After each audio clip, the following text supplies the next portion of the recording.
طيب بسم الله الرحمن الرحيم والصلاة والسلام على أشرف المرسلين سيدنا محمد وعلى آله وصحبه أجمعين ومن يتبعهم بإحسان إلى يوم الدين وبعد أيها الإخوة والأخوات السلام عليكم ورحمة الله. Donc comme on l'avait promis il y a déjà quelques temps, on va faire Inch'Allah aujourd'hui une petite session de questions-réponses par rapport donc à ce que vous vivez donc en général, et on répondra comme d'habitude. Donc ceux qui veulent un petit papier, il y en a ici. Ceux qui ont déjà apporté leurs questions, comme je l'avais demandé sur Facebook, pour ceux qui suivent le Facebook, ils peuvent déjà la remettre. Les sœurs, ils peuvent envoyer donc une petite fille avec toutes les questions, puisqu'on a déposé normalement des petites feuilles. Mais s'il en faut, vous envoyez quelqu'un, je vous remets ça directement.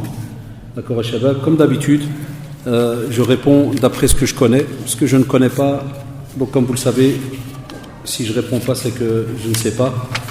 Et on répond d'après ce qu'on a appris, d'après aussi ce qu'on a, alhamdoulilah, donc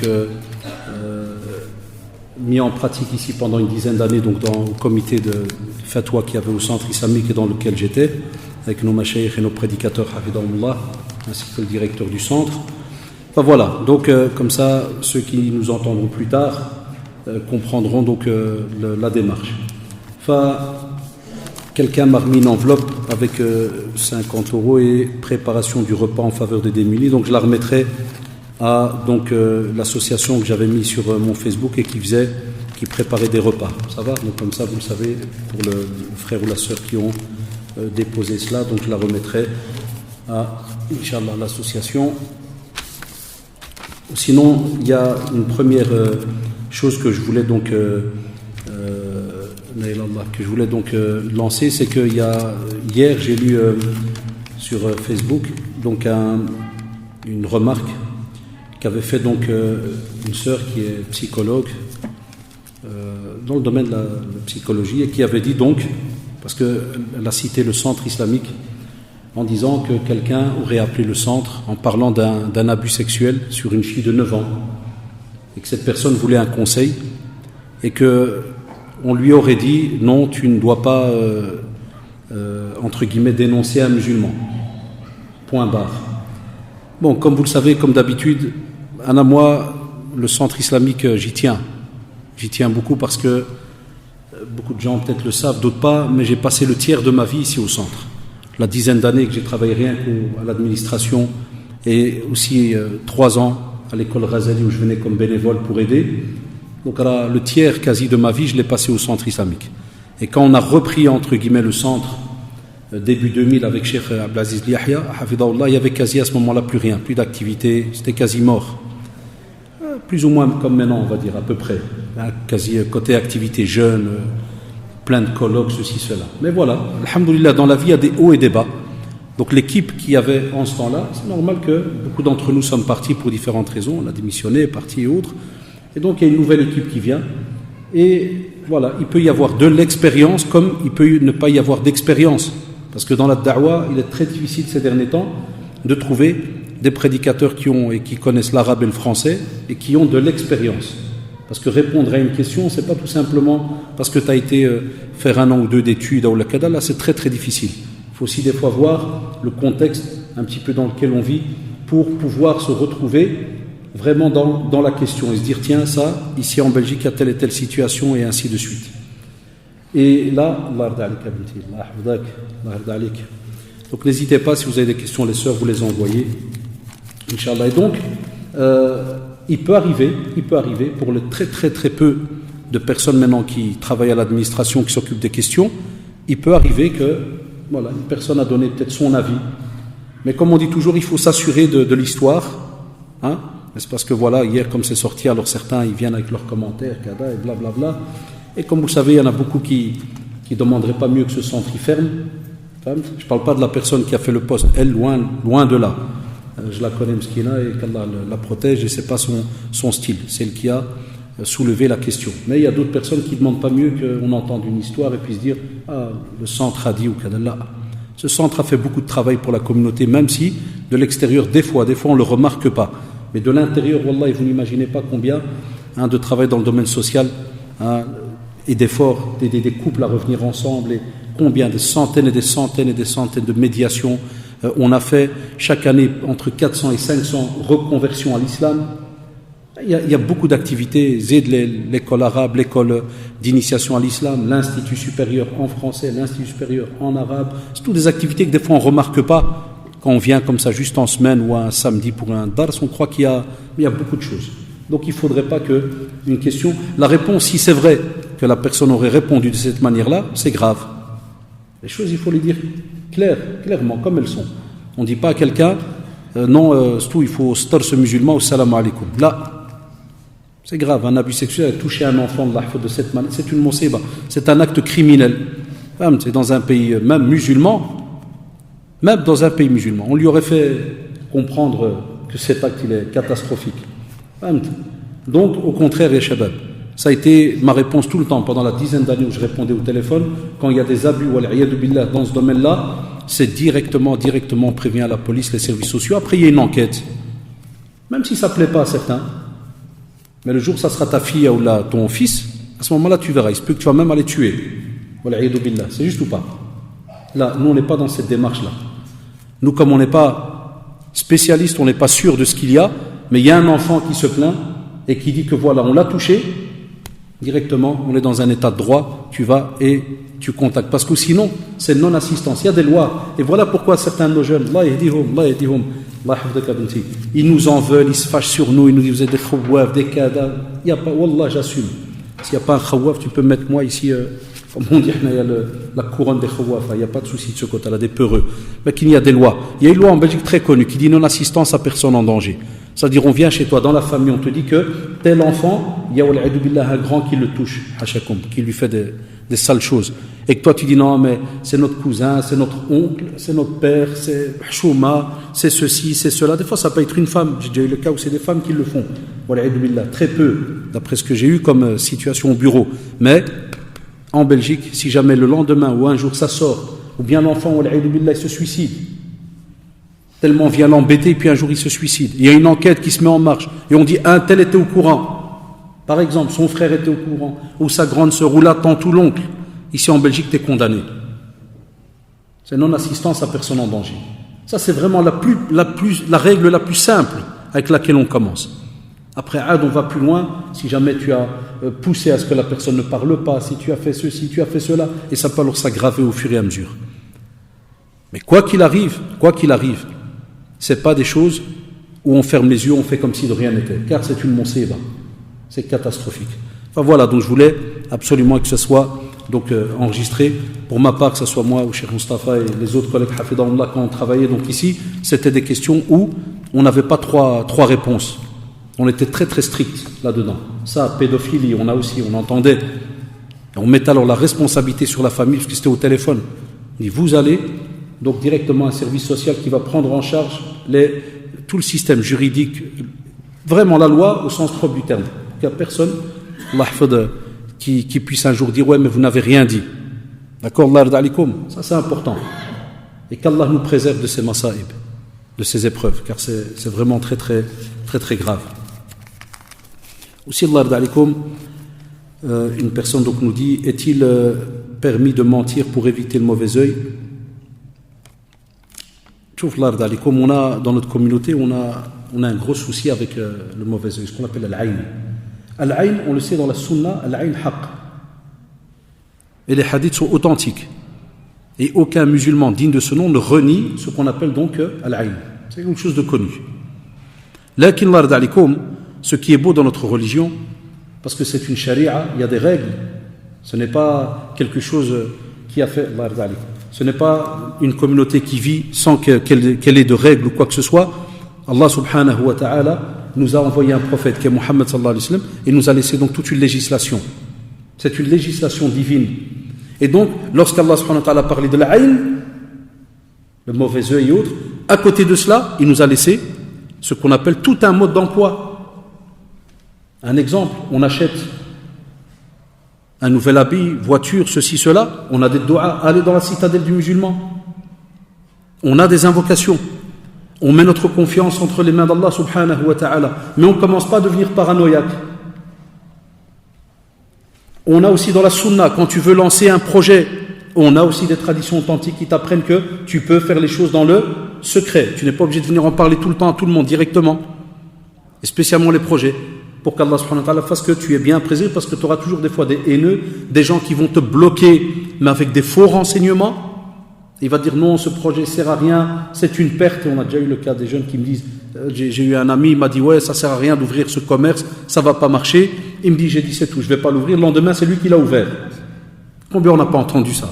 Wallah, c'est lui qui ouvre le commerce. Donc c'est pour ça qu'on a aussi dans la sunna ce fait que le kitman, on va faire quelque chose, on peut garder donc ce secret avec seulement peut-être 1 ou 2 ou 3 personnes qui connaissent vraiment bien le sujet pour t'aider, kada. Bien si on connaît quelqu'un de salih, de pieux, qui va invoquer Allah subhanahu wa ta'ala pour toi ou autre, il n'y a pas de souci. Mais donc, on ne peut pas entrer dans le mensonge pour éviter un mauvais œil là. Et Allah aussi, ne donnez pas autant de pouvoir et de force, que ça soit shaitan Allah alors qu'il n'en a pas, ou que ça soit l'être humain. Et si on remonte à la sunna, le prophète sallallahu alayhi wa sallam savait que tel et tel, par exemple, compagnon, était quelqu'un qui était fort en, comme on dit en mauvais œil, en regard, que s'il regardait quelque chose qu'il allait aimer, ou la kada, il arrivait peut-être même à tuer une personne par ce regard. Eh bien, on l'interpelle poliment, et on lui explique, et on lui apprend les invocations comme lui a appris sallallahu alayhi wa sallam. Donc, ya shabab, on a tout un mode d'emploi. Mais on ne doit pas donner beaucoup plus de force ou de entre guillemets de puissance à certaines personnes, puisque, comme vous le savez, l'être humain est limité. Et comme l'a dit le professeur Hassan Ma'oud dans le hadith tout entier, dans les 40 hadiths de l'imam Nawawi rahimahullah, lorsqu'il était avec Ibn Abbas, radiyallahu anhuma jami'an, lorsqu'il était donc avec lui. Et il lui a dit, ihfadillah yahfadka, c'est-à-dire protège les limites qu'Allah subhanahu wa ta'ala a imposées, Allah subhanahu wa ta'ala te protégera. Pourquoi tu as peur des êtres humains? Et à la fin de la tradition, il lui a dit cette phrase très très connue, où elle est en 2 parties, où il lui a fait comprendre que même si tous les êtres humains et les djinns devaient se rassembler à la sa'idin wahid, ils pourraient tous venir ici et me vouloir un bien, wallahi ma, ils pourraient me l'apporter, que si Allah subhanahu wa ta'ala l'a décidé. Et il lui a dit, sallallahu alayhi wa sallam, comme ça, même si tous les êtres humains et les djinns se rassemblaient sur une seule terre et te voudraient un mal, Allah ma, ils pourraient le faire que si Allah subhanahu wa ta'ala a décidé que ce mal te touche. Allahu akbar. Ça, c'est notre aqidah, ya shabab. Et on ne donne pas plus d'importance à certaines personnes. Wallahi, subhanallah, cette question, pourquoi elle tombe bien? Tout à l'heure, j'ai dû aller, j'ai dû descendre à Molenbeek, au centre de Molenbeek, pour voir un tapis. Je cherchais après un tapis avec madame. Et on a rigolé, pourquoi? Il y avait un magasin qui venait d'ouvrir. Et depuis que je suis jeune, j'ai grandi à Maritime et à Ribeaucourt, Kada, donc depuis que je suis jeune, il y a une drôle de sunna chez les gens, qui n'est pas religieuse, hein, mais il y a une drôle de sunna. Et des fois, on discutait avec certains, ils avouaient que c'est vrai. Quand ils ouvrent le magasin, le premier mois, qu'est-ce que tu entends? Que du Coran. Même s'ils vendent des casseroles, hein, tu entends le mu'ayqili qui lit, cher. Une fois que la clientèle elle est là, le magasin est connu, ça passe à la R&B, pop soul et au rail. C'est juste ou pas au sha'bi. Wallahi, j'ai grandi comme ça à Moulem, avec les commerces. Hatta, wallahi, entre jeunes, quand on passait, qu'on entendait le Coran dans un magasin, on était encore jeunes, hein, pour rigoler, on disait, ah il vient d'ouvrir. Ah ben c'est vrai, avant lui, il vendait des tissus, kada. Tellement c'était devenu quelque chose chez les gens comme ça. Tu mets le Coran comme ça. Nos frères et sœurs turcs, ils mettent un œil, vous savez, le grand œil. Certains m'rarbent les 5 doigts de Fatima, je sais pas quoi, ou des théories, qui sont du shirk même. Tu penses que les 5 doigts que tu vas mettre, ou quand la fille se marie, qu'on lui met au cou les 5 doigts là en or, ça c'est Dragon Ball, Pikachu, vous voyez, Pokémon, toute la bande. Eux ils ont des protections, j'ai vu les petits jouer avec ça, protection or, kada, calibre, éclair. L'être humain, Allahu Akbar. Sa protection c'est Allah subhanahu wa ta'ala.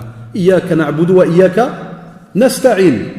Vous le répétez 17 fois par jour et vous avez peur de quelqu'un parce que tu invoques Allah subhanahu wa ta'ala. Parce que l'aide que tu as besoin contre ces gens, tu la demandes dans la prière tout le temps. Tu es sincère, Allah te répond, subhanahu wa ta'ala. Puisqu'on lui demande.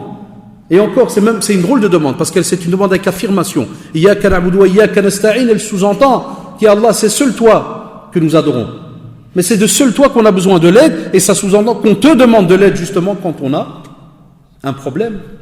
C'est vers lui qu'on revient. Et on n'a pas peur de l'être humain. C'est pour ça qu'on le répète 17 fois par jour. Donc ça doit être clair. Et la sœur demande, mais on reviendra à ceux qui ont posé 2 questions sur une feuille.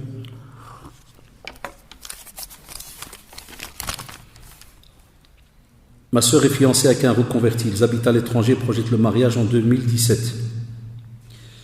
Ma relation avec elle s'est un peu détériorée du fait qu'elle... Il y a des docteurs qui m'écrivent. Hein, et voilà, son fiancé comme si c'était... qu'elle fréquente son fiancé comme si c'était normal, comme un couple marié. Quand je lui fais le rappel, elle répond qu'avec l'islam n'est pas arriéré et il faut vivre avec son temps. Le souci c'est que maman accepte cela. Elles me font passer pour la mauvaise. Le mariage se fera mixte avec DJ à Bruxelles, malgré que je lui ai offert le CD, ça passe ou ça casse. Dois-je continuer le rappel pour me faire toute petite? Ya Shabab, Ya Shabab. La da'wa, Wallahi, la da'wa nous a appris, et nous a donné des leçons. En tant que da'iya, en tant que prédicateur, tu apprends et tu vois beaucoup de leçons. Pourquoi? Parce que pour être dans la da'wa, tu dois aller voir le plus grand des da'i qui a eu sur terre, Muhammad sallallahu alayhi wa sallam. Celui qui a passé toute sa vie à faire la da'wa aux gens. 23 ans de prédication. Sah ou la shabab? 23 ans. Est-ce qu'il a commencé à tuer les gens, à les insulter ou à les frapper? Il est resté ouvert avec eux à discuter du début jusqu'à la fin, sauf ceux qui l'attaquaient. Légitime défense. Ceux qui l'attaquaient, légitime défense. Et encore, wallahi, quand il venait pour l'attaquer, tout le monde connaît, alhamdoulilah, les histoires qui sont authentiques par rapport aux batailles, il envoyait toujours un messager pour prévenir les gens en face. Et que même si jamais il y avait eu quelque chose de grave qui avait été fait, qui devait attaquer, par exemple, un village, il attendait d'abord si est-ce qu'il y avait l'adhan. Allez voir dans certains textes, il entendait, sallallahu alayhi wa sallam, il attendait pour après entendre est-ce qu'il y a l'adhan, souvent à l'aube. Ouzid, dans le domaine de la da'wa, incroyable, sallallahu alayhi wa sallam. Il nous a laissé des leçons incroyables, que ça soit vis-à-vis des hypocrites qui l'entouraient. Comme Abdullah ibn Ubay ibn Saloul, il est là, des fois il est même assis à ses côtés, ils sont là, et il sait qu'il est munafiq. Et le comble du comble, Abdullah il le sait aussi, mais il ne lâche pas prise. Et on a même son fils qui devient musulman, reconverti à l'islam. Et il est prêt, subhanallah, à faire quoi? Chose que le prophète lui a interdit directement. Il veut même tuer son père. Ya Rasulallah, si tu veux, je t'aborde. Spécialement quand il est venu insulter le prophète sallallahu alayhi wa sallam, quand il est arrivé à Médine. Vous vous rappelez ce verset? Il fait comprendre que lui c'est l'a'az, c'est celui-là qui a une certaine prestance, un certain prestige, et il va faire sortir qui? Al-adhal, c'est-à-dire le prophète sallallahu alayhi wa sallam, bi abi huwa wa ummi. Et son fils il entend ça, il dit: Ya Rasulallah, si tu veux je t'apporte sa tête. Les Arabes avant moi, très l'amour qu'ils avaient, les musulmans. Et pourquoi j'ai dit arabe? Parce qu'ils avaient, subhanallah, une fierté. Ils avaient le rojo, là c'était des hommes. Il entend qu'il y a une injustice qui est dépassée, il vient directement auprès du prophète. Ya Rasulallah, je fais ceci ou je fais cela. Il dit là. Il va mourir, il va vouloir invoquer Allah subhanahu wa ta'ala pour lui. Et Omar radiallahu anhu va venir. Il dit: Ya Rasulallah, tu sais comment ils sont, tu sais qu'Adam. Mais on sait très bien, il a été envoyé rahmatan lil alamin. C'est une rahma. Et il nous a laissé cette leçon. Wa ma atakum rasul fakhudhuhu wa ma nahakum anhu fantahu. Il nous a laissé. Et Allah subhanahu wa ta'ala nous a laissé cet ordre. On le suit, sallallahu alayhi wa sallam, dans ce qu'il nous demande de faire.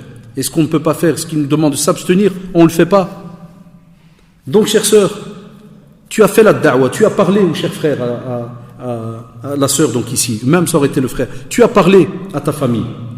Tu as ballah, tu as transmis. Ne stresse pas. Ne laisse pas Shaitan Allah t'avoir. Continue à invoquer Allah subhanahu wa ta'ala dans tes prières avant ce mariage-là.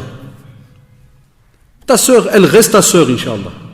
Ta mère, elle reste ta mère. Et je vais même pour une touche d'humour, pour t'embêter, même si lors de leur mariage, ils vont danser en short léopard, ou là imagine ce que tu veux. Ta mère, elle restera ta mère. Même s'ils font tout ce qu'ils veulent, en islam, ta mère, elle reste ta mère. Ta sœur, c'est ta sœur. On peut des fois s'écarter pour tester, pour donner une leçon.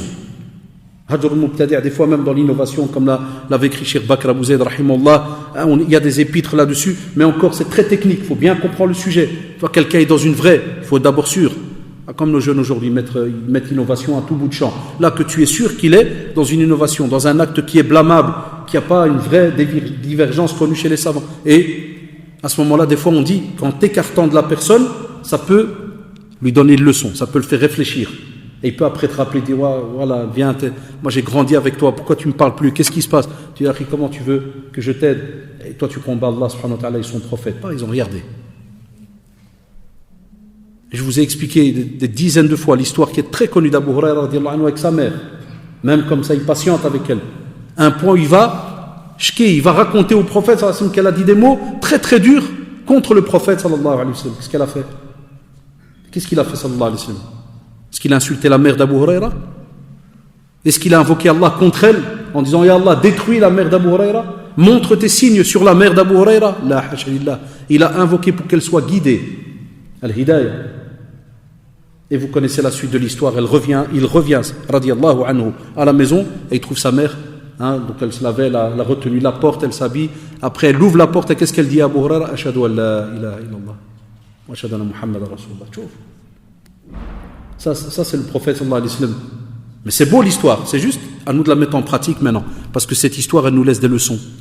Cette histoire, elle nous laisse des leçons. Donc j'ai un frère qui ne pratique pas, il y a une autre sœur Mskine, elle dit ici, comment faire pour raisonner une personne de 70 ans qui ne prie toujours pas? On sait que c'est dur.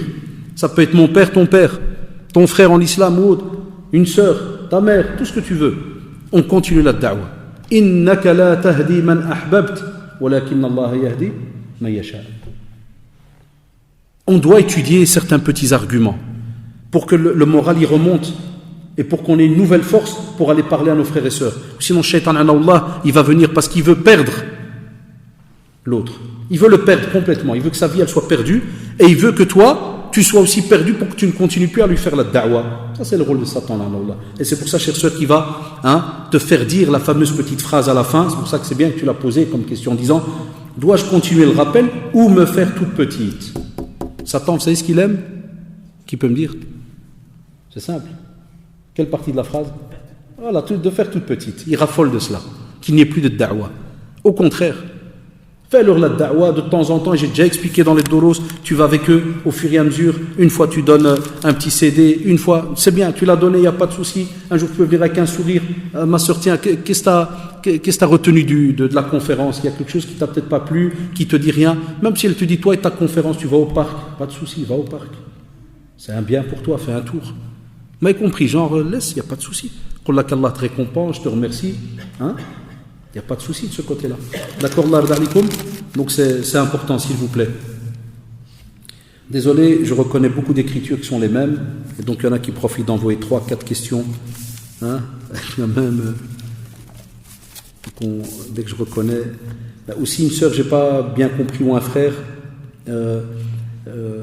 Donc elle parle de ses parents qui sont malades au début, très malades, et que mon père, donc sur un lit chez nous, il pesait 40 kg quand il est rentré à la maison. En ce moment, il est chez nous à la maison, car mon père nous a demandé de le faire sortir parce que donc il voulait mourir chez lui, autour de nous. Alhamdulillah, j'ai les larmes aux yeux, voilà. Et puis elle dit la deuxième épreuve, c'est que mon mari est sorti de la maison. J'ai fait la salat l'istikhara, j'ai eu deux réponses. Donc j'ai eu comme réponse le temps, la deuxième comme réponse Hasbi Allah wa ni'mal wakil. Que dois-je faire? D'abord, vous savez quelle ni'ma, et je sais que c'est pas facile, mais quel bienfait immense de pouvoir s'occuper de nos parents jusqu'à leur mort. Wallahi, vous n'imaginez pas. Quel bienfait immense, spécialement quand on a, alhamdoulilah, des parents qui, même s'ils sont mauvais, ça arrive qu'il y a des parents des fois très très durs.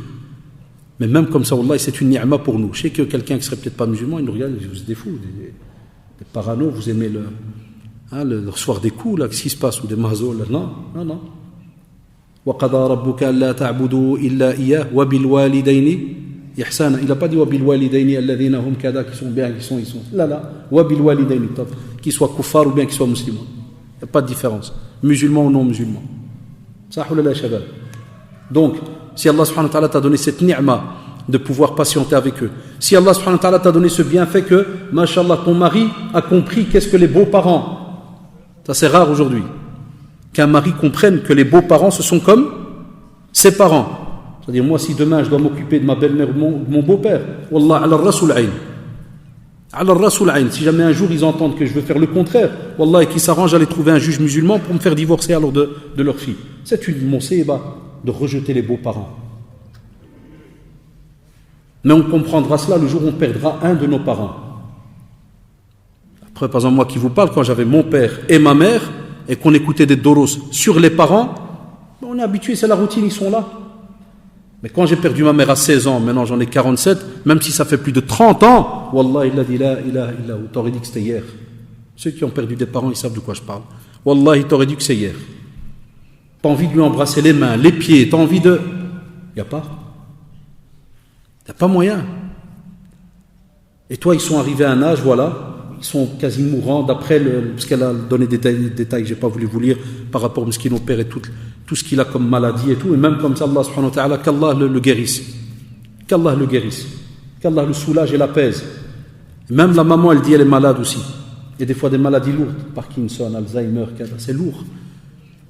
Vous savez, celui qui peut arriver à vivre et ses parents sont présents avec lui et qui peut s'occuper d'eux jusqu'à leur mort, on va arrêter pour les questions. Là, il y en a déjà beaucoup, donc tu peux apporter à Binti. Quelqu'un est en train d'écrire, il peut l'apporter. Sinon, après, on a... Hein? Viens. Allah yarda alik. Combien de sports tu as fait toi aujourd'hui, mashallah. Il faut leur dire à ces madames, la prochaine fois, on jma une fois et on donne. Viens, Agi, je peux lui offrir. Viens. Tu sais, c'est comme acheter un, moi, ça. C'est un cadeau. Tiens, cadeau. Allah yarda alik. D'accord, Shabab, Allah hafda, t'as partagé deux. C'est comme si tu m'as donné, moi. Donc, vous avez compris, Allah yarda alikum. Très, très important. De pouvoir s'occuper. Ils sont là, ils sont vivants. Occupez-vous d'eux, tant qu'il y a moyen. Et qu'Allah protège aussi des fois la belle-fille qui accepte les parents du mari. C'est pas facile. Wallahi, c'est pas facile. Mais moi, je dis dans un juste milieu, spécialement si on arrive à... Il n'y a plus rien à faire. Des fois, je comprends que des fois, il arrive qu'il y a des beaux-parents, ils ont de l'argent. Il y a des... Vous savez, quand je faisais les divorces et tout, j'en ai vu des histoires. Des fois, il y a des beaux-parents, ils ont l'argent. Ils ont même des fois appartements. Qu'est-ce qu'ils font? Ils font louer pour mettre de l'argent sur le compte d'épargne. Ils viennent... le fils ou la fille, non, on doit habiter chez vous. Ça, des fois, les parents leur disent aussi, les parents les mettent sur la tête. Mais quand des fois, il y a des petits bricolages bizarres et on leur dit, ça ne se fait pas. Voilà, il y a des... Voilà, donc quand on sent qu'il y a quelque chose que c'est pas normal, alors là, on met un médiateur, on essaie de trouver un juste milieu. Donc il y a des fois de l'exagération, ça arrive. Mais on sait que c'est pas le cas, donc partout. Et pour l'istikhara, Allah yarda alik, chers sœurs, apprenez que, et même les frères, l'istikhara, on prie 2 rak'at, après les 2 rak'at, on fait donc l'invocation. Vous la retrouvez dans la citadelle du musulman. On fait l'éloge d'Allah subhanahu wa ta'ala, et puis après il y a cette fameuse belle partie où on va exposer notre dossier. Et où on va, troisième partie, demander à Allah si c'est un bien pour nous, notre religion, notre vie en général, qu'il le facilite. Ou sinon qu'Allah nous en éloigne. Mais on n'attend pas la réponse, comme disait Cheikh Al-Uthaymi rahimahullah dans son Liqa al Maftuh, il dit on n'attend pas la réponse spécialement dans un rêve. Comme par exemple, ça se peut que la sœur, elle peut dire, voilà, parce qu'elle n'a pas donné le détail, mais il se peut qu'on peut comprendre sa phrase. J'ai fait l'istikhara, puis j'ai reçu comme réponse, Hasbi Allah ni'mal wakil. Peut-être qu'elle dit, voilà, je dormais, puis j'ai entendu une voix qui m'a dit, Hasbi Allah wa ni'mal wakil. C'est un petit renseignement sur peut-être 1000. Non, les savants disent, tu bouges. Al-akhdhu bil asbab, c'est quelque chose de très très important. On utilise tous les moyens qu'on a autour de nous. Et on voit ce mari, pourquoi il a quitté. Parce qu'elle a fait l'istikhara à cause de quoi? Parce qu'elle dit, mon mari est sorti de la maison. Il y a un mois. Et on va voir pourquoi ce mari est sorti. On essaie d'envoyer des intermédiaires. S'il est encore fâché, on laisse un petit peu de temps. Et l'intermédiaire, ça doit être quelqu'un de très très intelligent, qui connaît aussi les bases de la religion, pour qu'il lui fait comprendre que voilà, on ne peut pas laisser une femme suspendue. Ça ne se fait pas chez nous dans notre religion. Ça ne se fait pas. Il y a des situations que j'ai vécues là, ici, pendant des années, et encore maintenant, quand on m'envoie des mails, mais que je n'ai pas la force de répondre. Incroyable, tous les jours.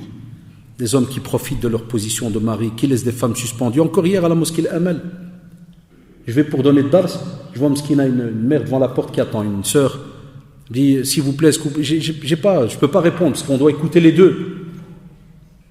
Un vrai da'iya, un vrai médiateur, un vrai conseiller, il doit écouter les deux. Il ne peut jamais répondre à un homme tout seul ou à une femme toute seule. Parce qu'il se peut que l'homme a été injuste en racontant son histoire vis-à-vis de l'autre. Jamais on donne une réponse comme ça. Mais même comme ça, la sœur, voilà, s'il vous plaît, je demande le khol. Ça veut dire qu'elle demande à son mari que je veux le divorce, je paye s'il faut, j'expie, allez, je donne quelque chose par rapport peut-être aux frais qu'il y a eu, tout ce que. Donne-moi elle le divorce. Elle me dit non, il me l'est suspendu. Même, je lui ai dit, je ne peux pas vous répondre. Mais je vous dis juste, regardez dans beaucoup de situations qu'il y a aujourd'hui où on laisse des femmes suspendues.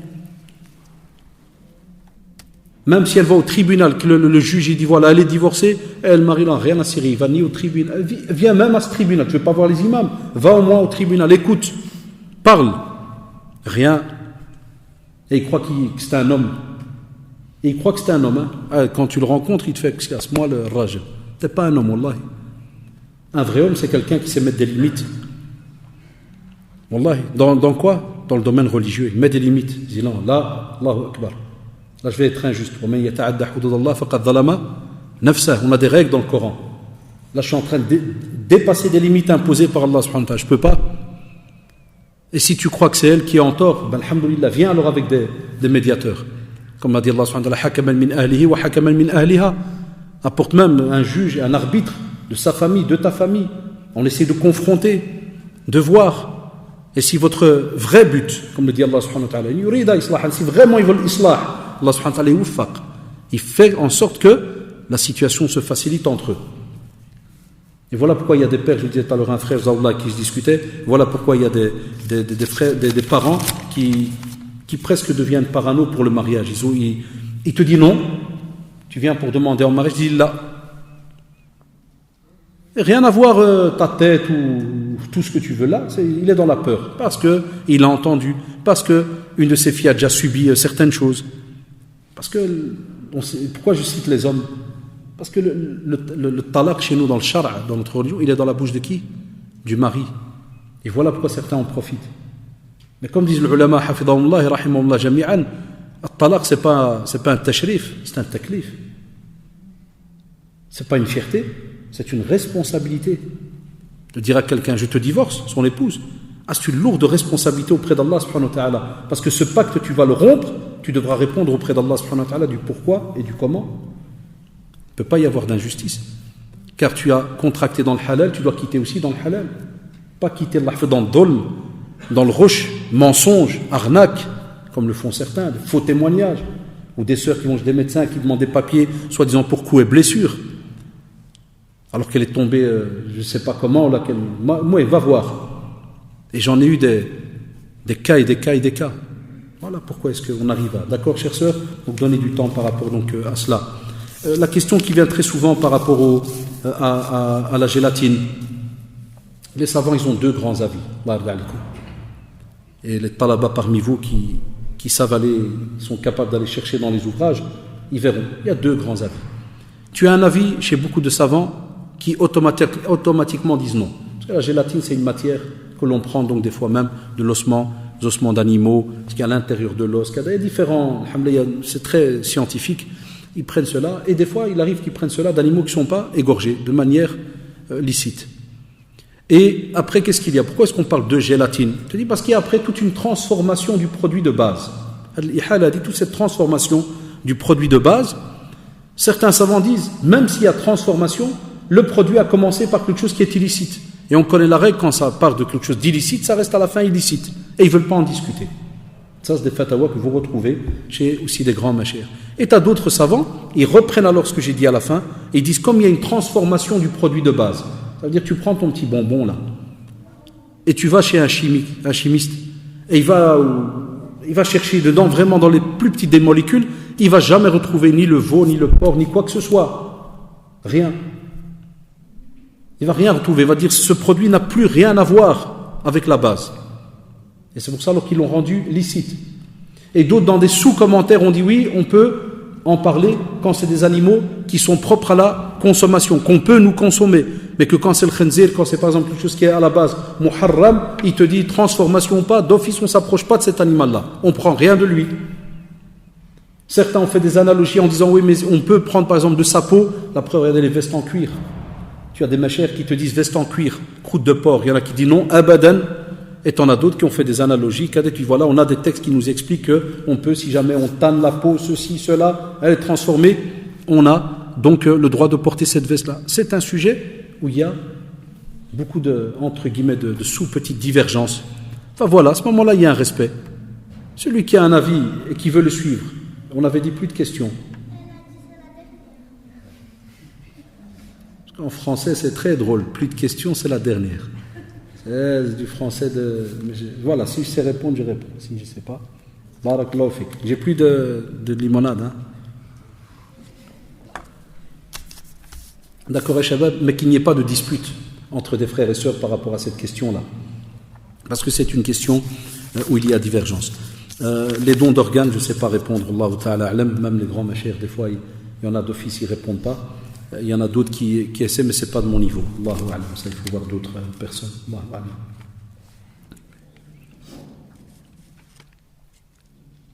J'ai quelques personnes dans ma famille qui sont chiites, je n'ai absolument rien contre ces gens, mais d'autres personnes m'ont dit qu'il est interdit de leur serrer la main ou même prier dans la même pièce que eux. J'aimerais savoir que les écrits disent sur ça. Ya Shadab, combien d'années on va continuer à ne jamais essayer de comprendre ces histoires chiites, sunnites, chiites. On sait, tu vois, d'Indiana, ça qui est beau.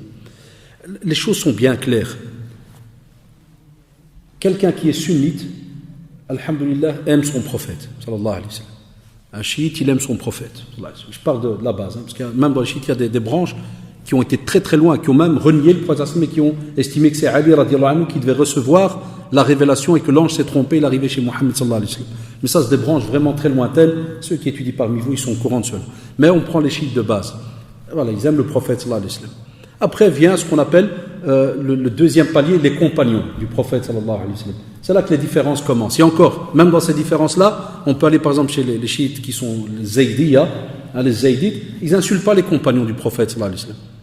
Ils ont juste un petit regard, tu dis on aurait aimé, je résume, hein, c'est des longs sujets, mais je résume, on aurait aimé que ce soit donc Ali radiallahu anhu qui soit le premier calife, comme il est d'Ahl al-Bayt, la famille du prophète sallallahu alayhi wa sallam, on aurait aimé cette continuité, que lui soit donc le premier calife. Et ils n'insultent personne, et ils aiment les compagnons, wallahi, ils les aiment. Et puis tu vas chez les autres, comme on en a en Belgique, dans d'autres pays connus, où c'est l'insulte vis-à-vis des compagnons, les insultes.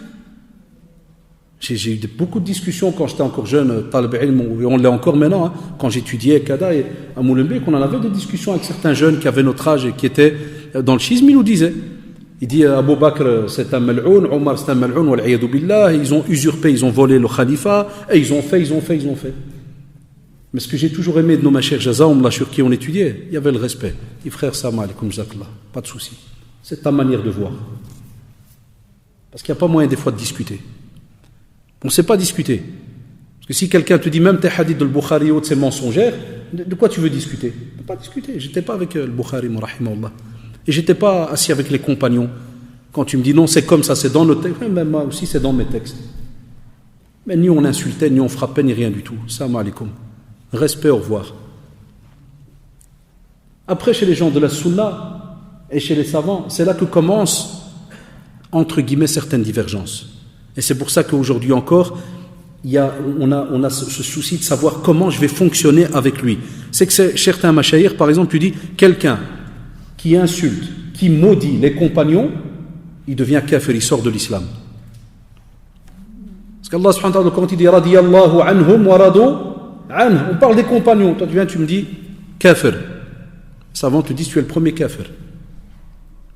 Mais subhanallah, chez Al-Sunnah Aoud, on ne nous apprend pas à marcher en rue et dire ça va le kafir, tu vas bien? Non, on n'a pas ce comportement nous. Nous on parle de l'état, l'action qui vient d'être faite. C'est de dire, frère, tu insultes les compagnons, sache qu'Allah c'est du kufr. Il dit non, c'est ma aqida, c'est ma foi. Jazakallah, salam alaikum, au revoir. C'est tout. Voilà, ça on ne peut pas mentir. C'est des réalités qui sont là. On a un groupe qui insulte, qui maudissent les compagnons. On a aussi un groupe qui ne sont même pas des fois au courant. J'en ai connu des fois des jeunes me disent ah je suis chiite, ouais pourquoi Kada? Non mon père Kada, tu discutes avec lui, il n'est pas au courant. Il y en a qui le font comme ça, ils suivent, il n'est pas au courant. Ça existe aussi. Alors Bilal, qu'est-ce que tu vas me dire que tu vas commencer à l'insulter ou à le traiter de je sais pas quoi? Qui te l'a demandé? Et Jazahumullah, nos mashayikh nous ont... Wallah, c'est pour ça que alhamdoulilah qu'on est passé par cette époque-là et pas celle de maintenant. Très très dur. À notre génération, quand on avait nous les 18-19 ans et qu'on étudiait à fond, mais vraiment à fond, ils nous apprenaient, tu dis voilà, khallihum. C'est leur manière de voir les choses. Ça, laisse. Ou Jazahumullah, il nous disait, occupe-toi d'étudier, de connaître bien à fond ta religion, avance. C'est ce que je dis à nos frères. Un matin, un chiite qui vient de saluer quand tu lui serres pas la main, ça, d'où on a trouvé ça, ou un kafiri dans la main, tu lui donnes ou pas? Donc tu as déjà mis directement leur lot dans le coffre. Et c'est pour ça que je dis, Al-Sunnah, avant de mettre quelqu'un, subhanallah, dans le coffre, dans la mécréance, c'est lourd. C'est une lourde responsabilité. Qu'est-ce que tu connais de l'état réel de cette personne? Il est peut-être dans l'ignorance, Allahu a'lam. Après, même s'il le sait, tu lui fais alors la da'wa si c'est un proche de ta famille, un ami, ceci, cela. Mais quand on vient me demander la question, moi, toute ma vie dans la da'wa, elle est quasi presque 30 ans, je vais arriver à conclure 30 ans, chaque fois, le respect. Et même des fois des jeunes qui sont chiites et qui sont même dans la da'wa côté chiite, et qui me connaissent, ils savent que je ne vais jamais les insulter. Des fois, ça les a même étonnés. Il y en a même un qui me l'avait dit il y a des années, un qui était à Moulin, il m'a dit, c'est étonnant, j'ai jamais entendu ta part une insulte. Alors que tu pourrais le faire minbar, kada ou bien doro, jamais. Je crois qu'on utilise cet endroit pour... Et il est arrivé qu'on a eu des jeunes qui sont ressortis, qui sont venus, qui nous ont dit, Jazakum, quand on était des fois dans une mosquée avec quelques douats, ils nous ont dit, on vous remercie, car vous saviez qu'on était dans tel groupe, vous ne vous avez jamais insulté ou rabaissé. Ou haqqan, c'est vrai, c'est une forme de da'wa. Et des fois, je disais, c'est très simple, je prenais le verset, je dis, ثاني اثنين إذ هما في الغار إذ يقول لصاحبه لا تحزن إن الله معنا. Il parle de qui ce verset? Les deux dans la grotte lorsqu'il y a eu le hijra, c'est qui?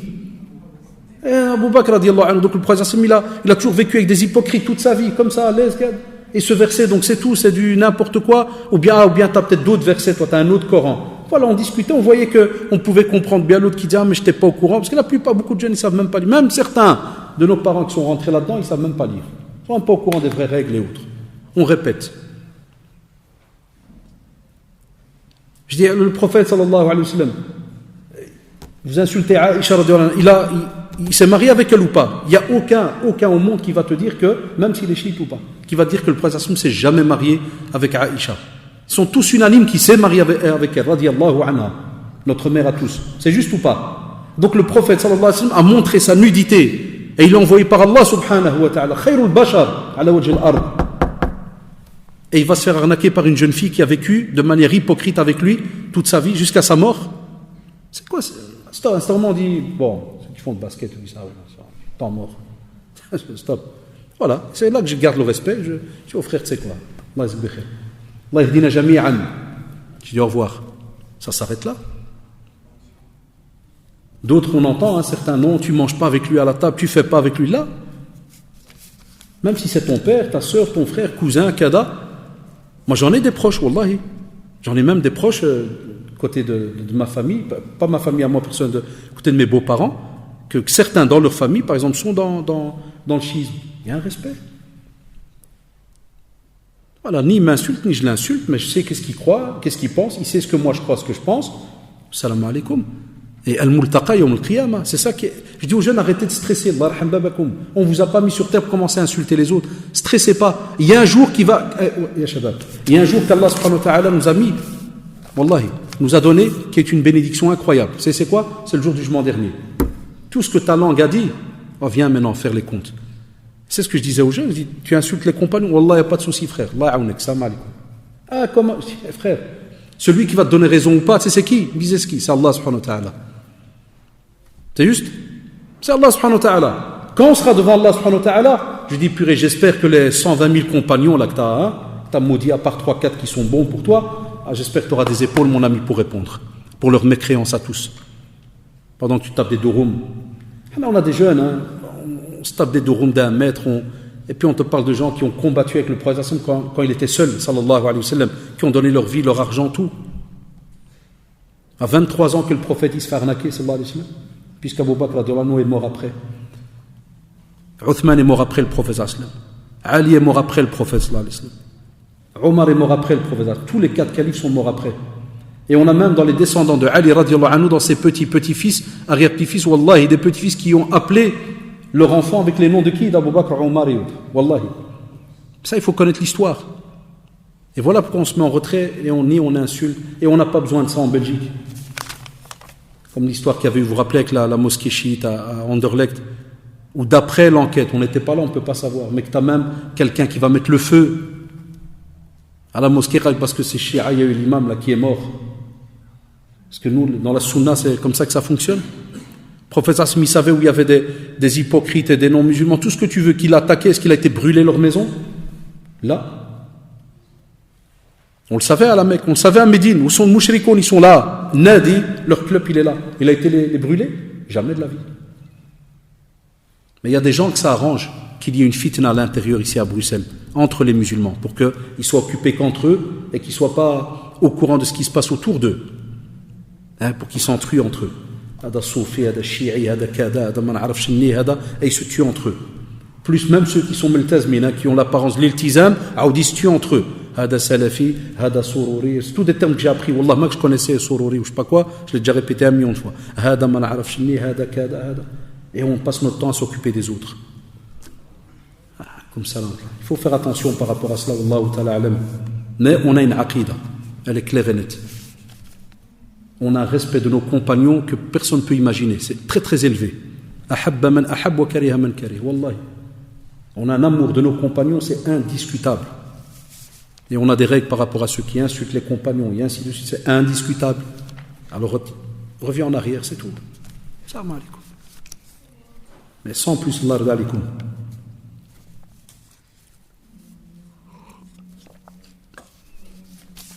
Ceux qui demandent souvent, j'éprouve des difficultés à me marier, est-ce que vous aurez des recommandations, des conseils? Shabab, da'iman, Allah alaikum. Da'iman, gardez. C'est pour ça que souvent dans mes doros, j'arrête pas de vous dire, il faut lire. Spécialement dans le domaine de l'aqida, de la foi. Wallahi, dans le dogme, il faut lire. Quand tu lis beaucoup dans le domaine de l'aqida, c'est ce qu'on appelle ton béton armé entre toi et Allah subhanahu wa ta'ala. C'est là que tu apprends à connaître Allah subhanahu wa ta'ala et c'est là que tu comprends ce qu'il te réserve et ce qu'il peut te donner, ici-bas ou dans l'au-delà. Et c'est là que tu comprends que tu l'invoques. Il a dit « Ud'ouni astajib lakum » c'est sa parole. C'est sa parole subhanahu wa ta'ala. Donc quand tu l'invoques, première réponse, quand tu l'invoques et que tu l'invoques avec sincérité et que tu l'invoques en étant conscient que c'est lui seul subhanahu wa ta'ala qui a la réponse à ton souci. Wallah, tu ne peux être qu'heureux, même si ça tarde. Qu'est-ce qu'il se dit le musulman sincère? Il se dit alhamdoulilah, mon mariage, c'est un dossier qui est entre les mains de qui? D'Allah subhanahu wa ta'ala. Un dossier qui est déposé dans les mains d'un être humain. Mouchkil, hein? Tu peux t'oublier. Tu peux lui monter à la tête. Par exemple, nous regardez, les gens viennent chez nous pour des questions très souvent. Je reste un être humain. Wallah, je vous avoue que des fois, la preuve, j'arrête de répondre sur Internet. Pourquoi? Après 1 million de questions, je suis fatigué. J'ai plus besoin de ta question. Je veux pas ta question. Je suis fatigué. Le cerveau, il bug. Ça, c'est l'être humain. Et Allah subhanahu wa ta'ala, combien de milliards lui demande? Combien? Est-ce qu'on reçoit ou pas? Wallahi qu'on reçoit. Mais Shaitan anaoullah, qu'est-ce qu'il va faire? Il va te faire croire que tu n'as jamais rien reçu et il va te laisser focaliser sur cette histoire de mariage. J'ai déjà eu devant moi, avec toutes nos années d'expérience, j'ai eu des jeunes qui venaient, quand je faisais le local des jeunes ici au centre et que je travaillais au bureau, et ils venaient en ce temps-là, imaginez c'était en 2000, donc ça fait 16 ans, et ils venaient chez moi, j'en ai marre, 2 ans que je n'ai pas de femme, rien, presque en pleurs. Je dis, ah frère, Allah aide ça. Ton aise. Tu auras toute ta vie, il y aura des nuits, tu vas ouvrir les yeux, tu vas la voir à côté de toi. Toute ta vie, elle va être collée à toi. Hamdallah, il ne te l'a pas donné maintenant. Profite de cette certaine liberté que tu as. Hamdallah, dis-là. Alors il rigolait un peu, il remontait le moral, il remontait. Pas qu'un jour, marié. Je le rencontre. J'ai un des cas frère. Il y a 1 an, tu pleurais. J'ai appris que tu t'es marié, elle est encore par terre ta tête. Qu'est-ce qui se passe? Oh, ma Shakil, oh, tu vois le truc là. Oh, t'as raison, c'est pas facile. Hein? Et il y en a qui, une fois qu'ils sont mariés, combien ils tiennent? La dernière génération, combien ils tiennent? La génération de nos parents, ils ont tenu des 40, 50 ans mariés. Ton père, c'est un mrennen, tu vois ça? Ça, c'est le cousin de ton père, le même son.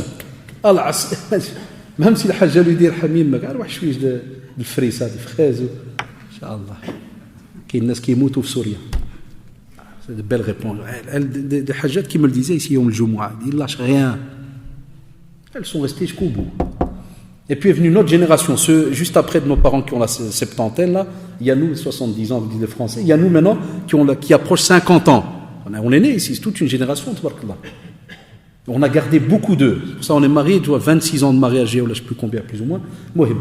On est là. Il y a des hauts et des bas. Il n'y a pas un couple où il n'y a pas des hauts et des bas. Si vous croyez que les imams, les prédicateurs, c'est des princes charmants, c'est les plus tordus peut-être de la terre. Allah, on a une vie de mrouwen. Tout le temps préparé, doros, courir, kada et tout. Mais tu invoques Allah comme il faut, subhanahu wa ta'ala, il te met à côté de toi une femme qui va correspondre à ton programme. Il aurait mis moi à mes côtés une petite gamine, elle n'aurait jamais tenu avec moi, elle serait déjà partie il y a longtemps, mskina.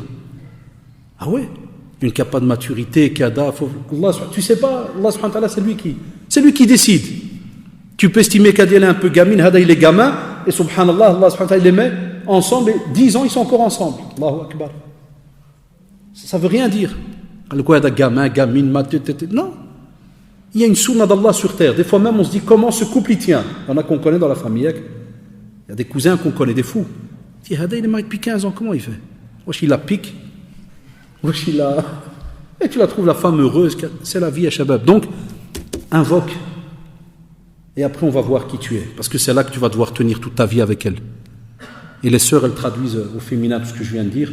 C'est-à-dire tout ce que j'ai dit au féminin, elles traduisent au masculin. C'est avec lui que tu vas devoir, à Outsbar, toutes les sœurs, qui pleurent, je commence à devenir vieille. Les sœurs, c'est pire que nous. Encore un mec, il a 28 ans, il veut se marier, 30 ans, il est à l'aise dans sa... Les sœurs, ah oui, une femme, c'est pas comme un homme, parce qu'une femme, elle porte les bébés. L'homme, il porte pas. La femme a des limites, comme la ménopause, kada. L'homme, non, on n'a pas de ménopause, il n'y a rien. Les soucis ne sont pas les mêmes. Donc imaginez les soucis de la femme par rapport au mariage quand son âge il commence à aller et qu'il avance. Elle panique beaucoup plus vite que l'homme parce qu'elle a des échéances. C'est une sunna d'Allah sur terre. Même comme ça lui dit, est-ce qu'Allah subhanahu wa ta'ala ne savait pas et ne sait pas que tu as des échéances dans ta vie? Il le sait.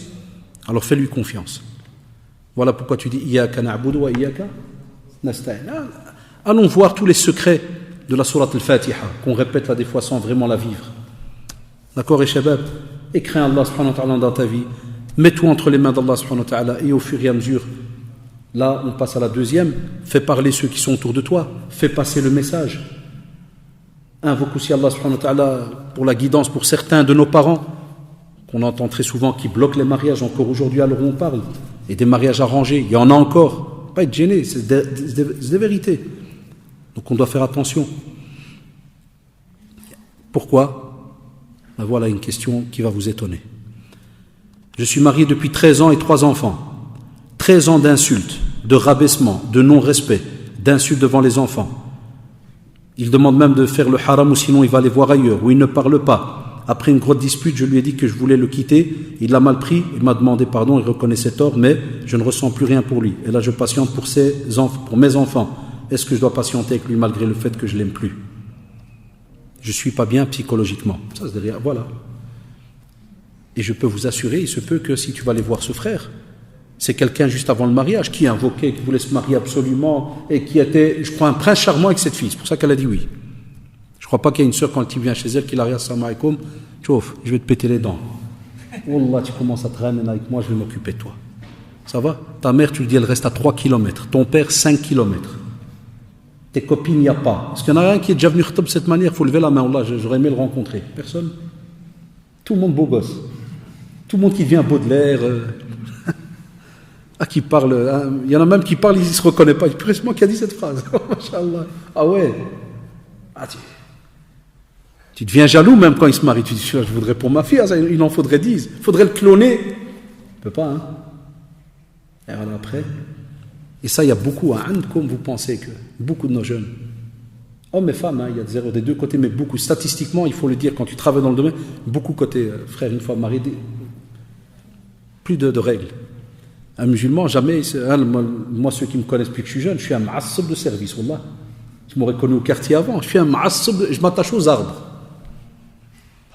Hatta mes cousins me disent, toi, tu ne peux pas te marier, il y a chose. Mais une fois marié, rien à voir. Jamais, ou à 26 ans, jamais une insulte. Il n'y a pas. Et moi, quand il venait devant moi au bureau, des nouvelles générations, des mots que je ne peux pas citer dans la mosquée, même des fils, 3 petits points, wallahi, entre eux devant moi en bas. Wallah, il a dit là, en bas. Et elle lui dit fils de, lui dit fils de. En bas, moi en bas, le bureau, il peut témoigner le jugement dernier. Combien j'en ai pas eu, je les regarde comme ça. Une fois, je ne verrai jamais une sœur, je voulais lui dire, excuse-moi, Kadal m'a dit, ferme ta poche, je m'énerve pas. Je dis, hey, d'Allah, m'insulte. Ou des frères qui me l'ont fait. Parce que des fois, des frères sont injustes, tu dis la vérité. J'étais un vrai kamikaze. Des fois, je risquais ma vie, je dis la vérité. Tu es en tort, frère. Shmeta, t'es pour les femmes, t'es pour. Je dis, ouais. C'est toi qui l'as décidé, ouais. Il serait là il y a 1 heure, c'était la femme qui était en tort. Mais c'est le haq. Même si c'est mon père ou Kada, je dis, ouais, la vérité, voilà. Une fois, je vais rendre visite à mon père, ma belle-mère, la femme de mon père. Il me dit, viens, je vais te poser une question. Mon père dit, est-ce qu'il a le droit de faire Kada, Kada, Kada? Je lui dis, non, il ne peut pas. Mon père, il me regarde en rigolant. Il me dit, tu rentres là. Je dis, al-Walid, le haq. C'est ça, din, c'est juste ou pas? Même si c'est le Walid, on va rigoler, on dit là, des fois, alors regardez, c'est ça qui est beau. Chacun, il demande Kada, et des fois après, tu vois le Walid, il dit, c'est reparti. Donc, chère sœur, moi je te conseille, d'essayer de trouver d'abord une sœur. Il y en a au centre islamique, j'espère qu'ils sont encore là. Il y avait normalement une ou deux sœurs très formées dans le domaine des médiations côté femmes, d'essayer de leur rendre visite. Pour que rien que dans ta tête tu remets, parce que vous savez, à Shabab, je veux dire la vérité, un être humain, homme ou femme, qui se fait insulter pendant 13 ans, même s'il y a soi-disant, même si le frère il va me dire, ah Allah, tu la connais, hein, c'est une vraie folle, hein. Fais toujours à manger en retard, allez, on va sortir cette blague à 2 francs. On n'insulte pas. En islam, Allah et Shabab, personne ne pourra vous apporter un argument. Je défie qui que ce soit, Allah. Parce que je connais la sunna, alhamdulillah. Personne ne peut trouver un argument où le prophète te dit insulte. Insulte-la, rabaisse-la. Quelqu'un en connaît, pouvait lever la main. Allah, j'apprends. Est-ce qu'il y a? Dites-moi, sincèrement, je pose la question. Il n'y a que des traditions inverses. Là, il y a frikou mu'minun mu'mina. Rifqan bil qawarir aussi, verre de cristaux. Ouzid, il y a plein de traditions. Wa ashiruhunna, ça c'est dans le Coran. Wa ashiruhunna bil ma'rouf. Et le prophète lui-même, il a eu des hauts et des bas dans son couple. Il a eu plusieurs épouses. Et des fois, il y avait de la jalousie, c'est juste ou pas? Entre les épouses. Et il souriait. Le beau hadith avec Aïcha, il dit Gharat ummukum, il dit votre mère est jalouse. Il y a une petite jalousie, des fois, d'un petit repas, kada, ceci. Jalousie contre une autre épouse, 2 épouses contre, par exemple, une autre épouse. Tu as des fois même des réponses qui viennent du ciel. Wallah subhanahu wa ta'ala dit Ya ayyuhan nabi, lima tuharrimu ma ahallallahu laka tabtaghi mardata azwajik. Tu vois, sallallahu alayhi wa sallam. Faire plaisir à ses épouses, Kada, il dit donc stop, moi je ne mangerai plus ceci, Kada. Et Allah subhanahu wa ta'ala vient, il dit pourquoi tu t'interdis? Parce qu'Allah subhanahu wa ta'ala a rendu licite.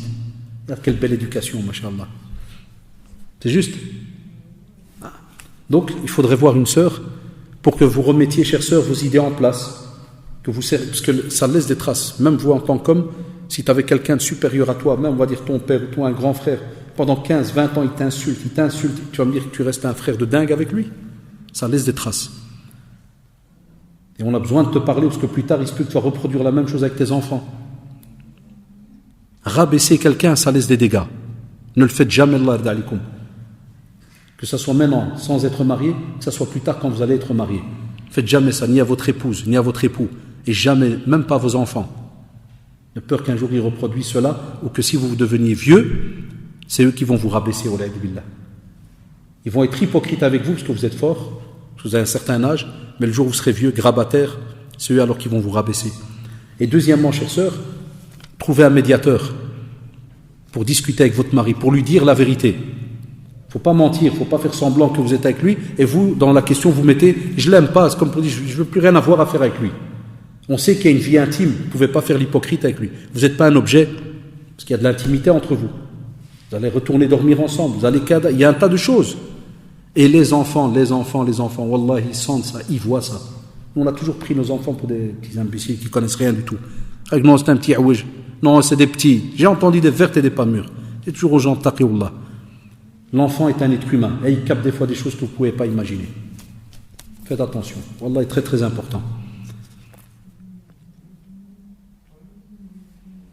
Ça, j'ai pas compris la question. Tu n'es pas mis de mentir dans le cadre du travail pour pouvoir. J'ai pas compris la question. Je reviendrai peut-être après, mais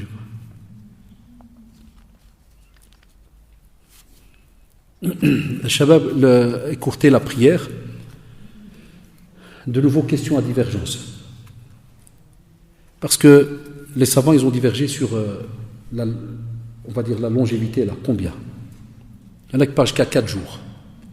Il y en a qui te disent quand tu arrives et tu sais quand tu repars, il te dit après 4 jours, tu ne raccourcis plus, tu ne regroupes plus. Comme si, entre guillemets, tu n'es plus en mode voyageur. On a différents. Cheikh al-Uthaymi rahimahullah, subhanallah, lorsqu'on lui pose cette question, directement il dit c'est une des questions où les savants ont apporté beaucoup d'avis, à un point où Cheikh al-Qahtani avait aussi fait un recueil, un épître sur, par exemple, la prière du voyageur. Quand tu la lis, tous les avis, combien ils divergent. D'autres ont même dit si tu arrives donc dans un pays et tu es en sécurité, tu es installé, à ce moment-là, tu ne dois plus donc raccourcir. D'autres, ils ont dit, si jamais tu arrives dans un pays, mais ce n'est pas ta maison, tu peux dormir ici aujourd'hui, comme après 2-3 jours, tu peux te déplacer dans une autre maison, parce que ceux-ci, ils ont dit, tu es encore en mode donc voyageur. D'autres, ils ont dit, il y a des compagnons qui sont partis dans des contrées, ils sont restés là 1 an, cada, ils ont chaque fois fait le taqsir, ils ont raccourci, ils ont écourté leur prière. Enfin voilà. Ils ont dit, le prophète, c'est la même chose, il est sorti. Il est parti par exemple en expédition et 14 jours, 9 jours, 18, ils ont dit, il y a eu ce qu'on appelle donc le fait d'écourter, raccourcir, donc la prière. Donc ça c'est une divergence qui est présente donc chez les savants. Et quand il y a une divergence, je dis toujours alors aux jeunes, alhamdoulilah, tant qu'elle émane de savants reconnus, enfin alhamdoulilah, le choix que vous prendrez, il sera bon, parce qu'il émane de savants reconnus. Que ce soit les contemporains maintenant ou ceux qui sont décédés donc avant nous et qui ont fait donc des épîtres dans ce domaine-là. Et je n'ai pas moi le niveau pour faire ce qu'on appelle le tarjih et commencer à te dire c'est tel avis qui est le bon, indiscutable et pas l'autre. Parce que tu verras, même si tu as demandé à un autre cheikh, il va te donner 2-3 autres avis dans ce domaine-là, parce que c'est même une amana. J'ai toujours aimé nos machers, les profs que j'ai eus, où ils te donnent toujours les 2-3 avis qui sont, alhamdoulilah, reconnus. Et ils te laissent alors choisir. Ou si jamais, comme on avait un respect des fois vis-à-vis de nos machers, au début, tu es jeune, quand je dis au début, vous ne comprenez pas que maintenant on n'en a plus. Non, mais au début on est jeune, on ne connaît pas encore, donc on suit, par exemple, l'avis que Cheikh lui met en pratique. Puis dès qu'on a pris de l'âge et qu'on a continué à étudier, à poser des questions, on a vu d'autres avis, alhamdoulilah, reconnus, et que on pourrait les prendre, on les a pris alors. Wallahu ta'ala alam. Ou si quelqu'un dit, est-ce que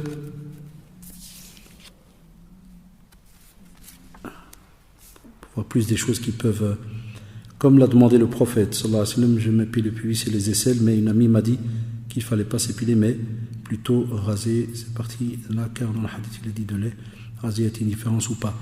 Shabab, c'est vrai que dans le texte on parle de natful ibt wa halqul ana. Natful ibt, c'est-à-dire qu'on enlève les poils qui sont en dessous des bras et on rase les poils du pubis.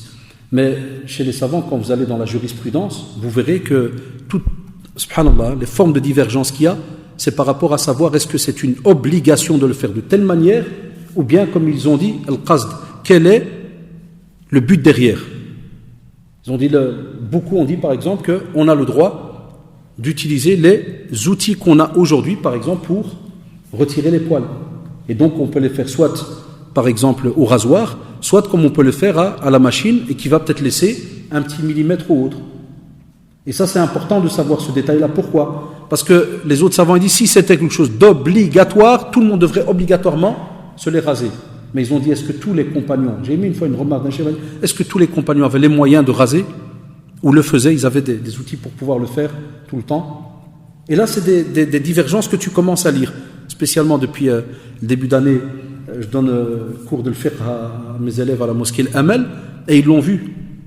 Je leur donne d'après les leçons qu'on peut tirer dans la jurisprudence. On a commencé Bab Tahara, maintenant on fait la prière, puis on va reprendre le nouveau module, Inch'Allah, avec la prière, la suite et les autres prières en janvier. Ceux qui veulent s'y inscrire, comme d'ici une semaine ou deux, je mettrai une affiche. Et bien je le fais d'après le Madahib al-Arba'a, minimum. Et en reprenant même des avis d'Ibn Hazm, rahimahullah, aussi de l'imam Cheikh al-Islam Ibn Taymiyyah, rahimahullah, et ainsi de suite. Et tu vois, mashallah, combien ils divergent. Même lorsqu'on a vu Sunanul Fitra, parce que c'est repris dans le hadith authentique de Sunanul Fitra. Et tu vois, subhanallah, comment les savants divergent depuis le temps des temps. Et certains te disent le principal, c'est qu'on ne laisse pas donc ces poils là présents et ils grandissent et ainsi de suite. D'accord, Shabab ? parce que toute personne qui va te dire haram, tu dois obligatoirement faire kada, kada, kada, il doit apporter alors un texte qui montre le consensus. Mais on sait qu'il n'y a pas le consensus dans ce domaine, dans la manière de le faire. D'accord? Dans la manière donc de le faire. Amma, donc le fait de dépiler, d'enlever les poils les uns après les autres, c'est vrai qu'on parle alors des aisselles, comme demande la personne. Et pour les parties intimes. Et on va plus loin. Ya Shabab, alhamdoulilah qu'il y a beaucoup de... La plupart, vous êtes tous des adultes. Est-ce que vous croyez que tout le monde est capable d'épiler?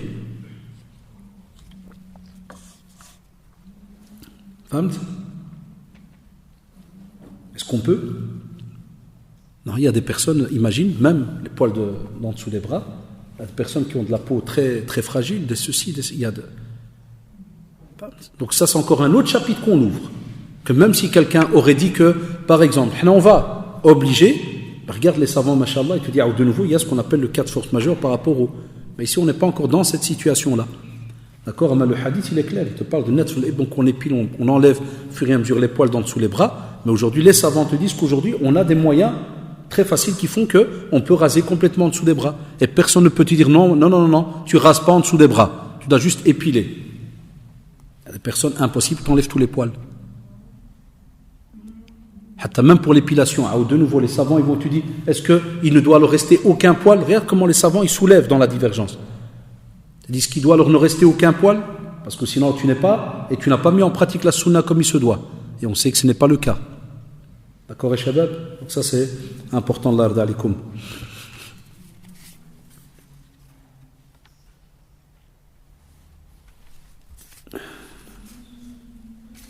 Ça j'ai déjà répondu. Ici, le chignon en dessous du hijab, est-ce que c'est haram vu que ça forme une bosse, mais si on ne met pas le hijab quand on est chez soi, on peut faire un chignon. Il y a Shabab, beaucoup n'ont pas bien compris cette histoire de chignon. On a deux choses qui est, même par rapport aux contemporains. Avant, ce qui était connu dans le hadith authentique, c'est que des fois, comme la forme du chameau qui est citée là, où des fois on met toute une bosse sur la tête, côté crâne, en regroupant vraiment toute une bosse sur la tête. Mais une femme, elle sait très très bien que quand elle a une grande chevelure, elle n'aura pas le choix que d'avoir un chignon qui souvent arrive vers le haut de la tête ici, pas sur le crâne, mais en partant de la nuque, on remonte l'arrière, là où il y a le cervelet ici, on l'appelle le cervelet. Il y a qu'on a le cerveau ici, il y a encore quelque chose derrière ou pas, j'ai oublié. C'est juste. Donc on remonte comme ça, les sœurs qui sont loin, ils ne voient peut-être pas, mais on remonte par la nuque, l'arrière de la tête, cervelet, jusqu'à ce qu'on arrive au début où va commencer donc la face du haut là ici. Donc en général, elle regroupe. Et une sœur ne peut pas aller faire une remarque à une autre sœur, puisque quand tu as une sœur qui a une très très grande chevelure, d'office il y aura une petite bosse là qu'on va voir. Il n'y a pas le choix. Aucun frère il va les critiquer. J'espère Inch'Allah que tu auras une touffe une fois sur la tête, tu vas voir comment faire pour alors lâcher tous tes cheveux et mettre un hijab dessus. C'est catastrophique, c'est pas faisable. On est mariés, on a une épouse, j'ai des filles, donc je sais ce que c'est. C'est pas faisable. Des fois, même quand ils attachent leurs cheveux, et les sœurs savent, c'est toute une tamara. T'as plein de poils qui sortent de partout. C'est juste ou pas? Spécialement après une douche. Les sœurs qui viennent se laver, même s'ils font séchoir kada, les cheveux sont très très lisses. Après, quand ils sont un peu huileux, là, entre guillemets, un peu gras, alors ils se retiennent un peu ensemble. Et une fois que les sœurs le savent, c'est une catastrophe, c'est un casse-tête, à peine se laver. Et le frère dit non, non, tu les laisses plats, tu les laisses relâcher, tu mets le hijab dessus, parce qu'il n'a jamais porté un hijab avec des longs cheveux, le type. Là, si un jour il teste, il verra, c'est pas faisable. Très très difficile. Après, il y a l'autre chignon, c'est lequel qui est soulevé par les savants. Aujourd'hui, c'est celles qui vont par exemple des fois faire le mariage et elles se gonflent les cheveux avec des éponges. Et ça, beaucoup de savants ne l'acceptent pas. Voilà. Le reste, Allahu Ta'ala a'lam. Des fois que les iyanettes elles emploient, ils mettent des grosses éponges. Certains, j'ai déjà lu dans des fatawas contemporaines, certaines fatawas parlent, par exemple, pour des fois la femme qui mskina a un souci de cheveux. À cause, par exemple, il y a eu un exemple, une maladie, que ça soit cancer, ceci, cela, et que, par exemple, pour que ça lui laisse au moins, lorsqu'elle va faire son mariage, ça lui laisse au moins une certaine forme avec son hijab. Alors, et encore, c'est du contemporain. Des fois, c'est des ijtihadat pour voir un peu, tiens, qu'est-ce qu'on pourrait trouver une solution, ce qu'on appelle des cas de force majeure. Wallahu ta'ala alam ya shabab, parce que ça revient souvent dans ces questions par rapport au mariage et autres. Un converti qui vit chez ses parents et qui a peur de l'avouer à ses parents car il pourrait le jeter dehors, il fait comment quand il mange des choses haram? Allah m'sakin qu'Allah aide nos frères et sœurs reconvertis, parce qu'il y en a il y a des parents qui sont ouverts, qui acceptent, d'autres qui ne veulent pas, ça arrive. Mais on demande, m'sakin qu'Allah les aide, il fait son possible. Et on a eu beaucoup, j'en ai eu dans ma vie, alhamdoulilah, beaucoup de cas comme ça qui venaient, parce que je m'occupais des conversions ici aussi avec Cheikh Mustafa, Hafidallah, et on en a eu, vous savez, en une dizaine d'années, je me suis occupé, moi et lui, sans exagérer, de 5 à 6 000 dossiers. C'est énorme. Et donc j'en ai entendu des histoires, mais de tous les domaines. Il y en a qui me le disaient, il me dit, mon père, il me dit, moi, j'ai pas où aller. Des fois, il est encore jeune. Comme nous le dit Allah subhanahu wa ta'ala. Wallahi, on essaie de le craindre d'après nos possibilités. Eux, ils sont dans une situation qu'Allah les aide. Donc, il fait son possible. Si jamais il peut pendant X temps, dès que c'est de la viande ou le kada, dire qu'il n'aime pas, il y en a qui l'ont fait. Il y en a qui m'ont dit, ouais, ça a marché. Il y en a qui ont dû dire à leurs parents, ouais, voilà, purée, ils ont pris une vidéo. Une fois, il m'avait fait rire, parce que le frère m'a montré. Moi, ce que j'ai fait, j'ai pris une vidéo sur les abattoirs. J'ai montré, ils étaient en train de torturer des bêtes. J'ai montré à ma mère, je dis, regarde. Ça m'a dit, ah, purée, il a dit, ben, c'est tout, moi, à partir d'aujourd'hui, vraiment plus de viande, fini. Il m'a dit, ça a marché. Je suis tranquille. Parce qu'il y a des frères et sœurs reconvertis qui vivent la misère. Hein. Moi, une année, je ne l'oublierai jamais, parce qu'il est d'origine italienne, était éjecté, il est venu chez nous au centre avec un sac. Là, un sac de sport, les habits dedans. Il m'a dit, vous pouvez appeler mon père, je vous donne l'adresse, tout ce que vous voulez. Il m'a dit, dehors. On n'est pas au courant, nous, de tout ça. Et ils n'ont pas où aller, hein, beaucoup d'entre eux. Hein. Parce qu'on n'a pas de centre d'accueil, on n'a rien, nous. Parce que nous, on est bien, tout va bien, nous. On a 700 mosquées, je sais pas quoi. On a tout, nous. Même pas un centre d'accueil, hein. On n'a rien. Et il venait chez nous, et Cheikh Yahya Hafidahullah, qu'Allah le protège, il faisait des choses, il est arrivé, et je l'ai vu de mes yeux, il payait de sa poche, l'ancien directeur qu'on avait, avec qui j'ai travaillé. Allah de sa poche. Il me disait, Charachi, tiens, on va lui payer un hôtel. Appelle un hôtel ici, pas loin, Kada, et il me dit, tu leur donnes déjà ça, et tu leur dis, c'est moi qui passe, après. Et lui, il paye Mskin. Et on n'a rien, on n'a pas de structure. D'accord? Donc, il fait son possible. C'est des situations qu'on ne peut pas imaginer, qui fait son possible.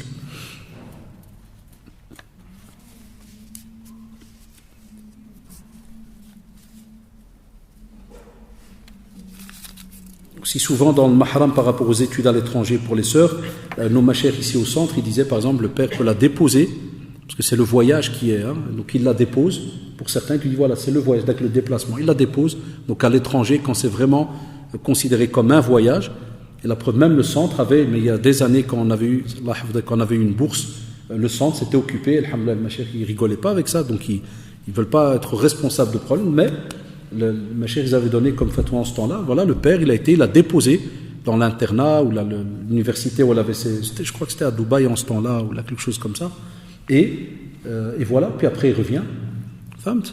Donc ça, alhamdoulilah, il y en a d'autres qui n'acceptent pas, soyez pas étonnés. Mais tant qu'il y a des machères sérieuses, comme on avait avec notre directeur, et que ça a été proposé, alhamdoulilah. Mais voilà, mais il faut vraiment, et vous savez c'est quoi se retrouver seul à l'étranger, donc c'est pas facile, il faut que ça soit aussi, l'autre conseil, que ça soit aussi quelque chose de très, très structuré, c'est important. Et subhanallah, je ne sais pas ce qu'elles ont les sœurs, il y a beaucoup de problèmes ces derniers temps, une femme qui va aller vivre seule, ils veulent tous harab, pas ce qu'on leur a fait, mais c'est, vous savez, dans notre domaine, hein, je crois que vous saisissez, hein, les questions te donnent l'état dans lequel on vit, ou la situation dans laquelle on vit. Et même pour ma santé morale et même religieuse, vous avez remarqué ces derniers temps, je réduis beaucoup ça fait 3 mois que je n'ai pas fait de questions-réponses, ni al-amal, ni sunna, ni rien, c'est juste ou pas? Parce que même psychologiquement, ça joue. Beaucoup de problèmes. Pour qu'une femme demande ce genre de questions, c'est pas dans notre fitra à nous en tant que musulmans de vivre seul. Ça ou là. Nous, on a une religion de jama'a, de groupe. Enfin, quand une femme commence à demander d'aller vivre seule, ou un frère commence à demander d'aller vivre seul, c'est qu'on a un souci quelque part. Et moi, je dirais à cette sœur, avant de vouloir aller vivre seule, ça serait bien de rencontrer donc de nouveau une sœur qui s'y connaît religieusement et autres, qui peut discuter avec toi pour voir pourquoi tu en arrives là. Parce qu'on ne peut pas juger directement la question, car il se peut que cette sœur dise, voilà, je suis une femme battue, je suis une fille battue, je suis ceci, je suis cela. Quand je faisais prof, j'ai déjà eu des élèves qui venaient chez moi, des filles qui me disent, voilà, moi je suis insulté du matin au soir, ma vie est en danger. Ah, je l'envoyais au PMS. Je vous l'ai dit tout à l'heure, je ne prends pas de responsabilité. Mais il arrivait qu'il levait le bras, il monte des bleus, CADA et tout. Je dis, au PMS, pas. Moi je suis qu'un prof. Mais il y en a qui vivent des choses catastrophiques. On a certaines familles où ça ne s'appelle pas famille. Où l'éducation n'est pas de l'éducation, c'est de la torture. Ça existe. Alhamdoulilah que ce n'est pas général. Mais on commence depuis ces derniers temps à voir beaucoup donc de questions comme ça. Donc je te dirais, chère sœur, ça peut arriver de vivre seul parce qu'on a une excuse valable. Mais à la base, la ni'ma de notre religion, c'est que subhanallah, on vit ensemble, on partage. Vous avez remarqué, dans la plupart des cas, même nos invocations, elles sont au pluriel. Subhanallah, Rabbana hablana min azwajina, Rabbana atina fi dunya hasanatan. Allahumma ighfir lana wa li ikhwanina alladhina sabaquna bil iman. On a tout le temps, subhanallah, le groupe. C'est une ni'ma que l'on a. On est une umma. Ça veut dire qu'on est une communauté, on n'est pas des gens qui vivent seuls. On est des gens aussi qui s'aidons, qui voyons aussi les problèmes des autres. On est obligé aussi de normalement compatir, et ainsi de suite. Et que vous voyez bien toutes les traditions authentiques qui nous parlent du musulman vis-à-vis du musulman. Soit kalbonian, donc comme une bâtisse. Soit comme le corps, c'est-à-dire le corps humain, subhanallah, si jamais il y a un membre, ça c'est la relation avec le frère et son frère en islam. C'est des hadiths qu'on met au féminin aussi.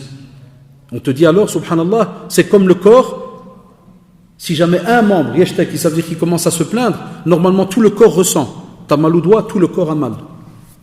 Donc, chère sœur, il faut essayer de discuter. Toujours les questions, vous le savez très bien. Il faut voir le pourquoi on arrive à cette situation-là. Parce que ce n'est pas ce qu'on appelle la norme dans notre communauté. Wallahu ta'ala alam. Si quand quelque chose, on ne l'a pas fait exprès, on ne l'a pas remarqué, on ne l'a pas vu, par exemple, une sœur qui prie, la manche était un peu levée, par exemple, on a vu, parce qu'on sait que la femme recouvre, elle garde juste ses mains, et le visage. Eh bien, ce n'est pas parce que le manche est remonté, qu'on a vu, par exemple, son poignet, que sa prière, elle est non valable. Mais quand tu vas étudier dans la jurisprudence, d'après les 4 écoles, tu peux retrouver des avis où ils vont, par exemple, entre guillemets, annuler. Mais ça, on te dit souvent, c'est quand c'est fait exprès. Mais lorsqu'il y a le khata ou le nisyan, très souvent, dans la jurisprudence, on te dit alors, elle n'est pas prise. Rabbana la tu'akhidna in nasina aw akhta'na. Ça, tu retrouves toujours ce verset dans le domaine de la jurisprudence, dans des situations où, par exemple, dans la jurisprudence, on sait que at-tartib, le fait de prier les prières l'une derrière l'autre, dans un ordre chronologique bien défini, c'est obligatoire. Quelqu'un qui le fait exprès, qui mélange, tu dis sa prière n'est pas valable, il doit la refaire, c'est juste ou pas. Mais dans le même chapitre, quand tu arrives à ce qu'on appelle le nisyan, quelqu'un ne savait pas, ou bien le jahl, ne savait pas, et a prié, mais en mélangeant, il a commencé d'abord l'asar, puis le dor, puis kada, il te dit sa prière reste valable pour le moment où il ne savait pas la règle. Une fois qu'il le sait, c'est fini. Après, ils ont même divergé, ils ont été plus loin, ils ont soulevé, ils ont dit, est-ce que quand il le sait, est-ce qu'il doit refaire la dernière prière qu'il a fait, ou bien est-ce qu'il doit refaire les prières qui se regroupent, comme Dohr al-Asr, le Maghrib ou l'Isha.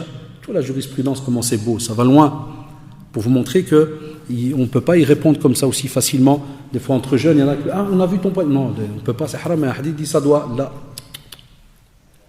La jurisprudence, combien de fois on a l'impression qu'il y a un verbe qui est un impératif, mais il n'est pas un impératif. Il est des fois un bab istihbab. Ça, il faut avoir étudié un peu là-dedans et être au courant un peu de ces règles-là. Wallahu ta'ala alam.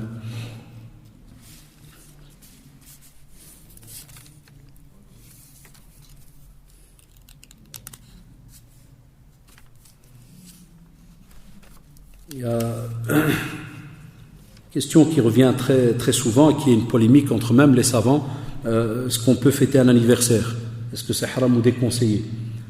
Vous allez avoir, subhanallah, et cette même question, elle commence à se ressoulever depuis quelques jours. Ça va à cause de quoi? Qui peut me dire? Vous voyez, quand on n'est pas connecté au calendrier. Ouais, c'est quoi?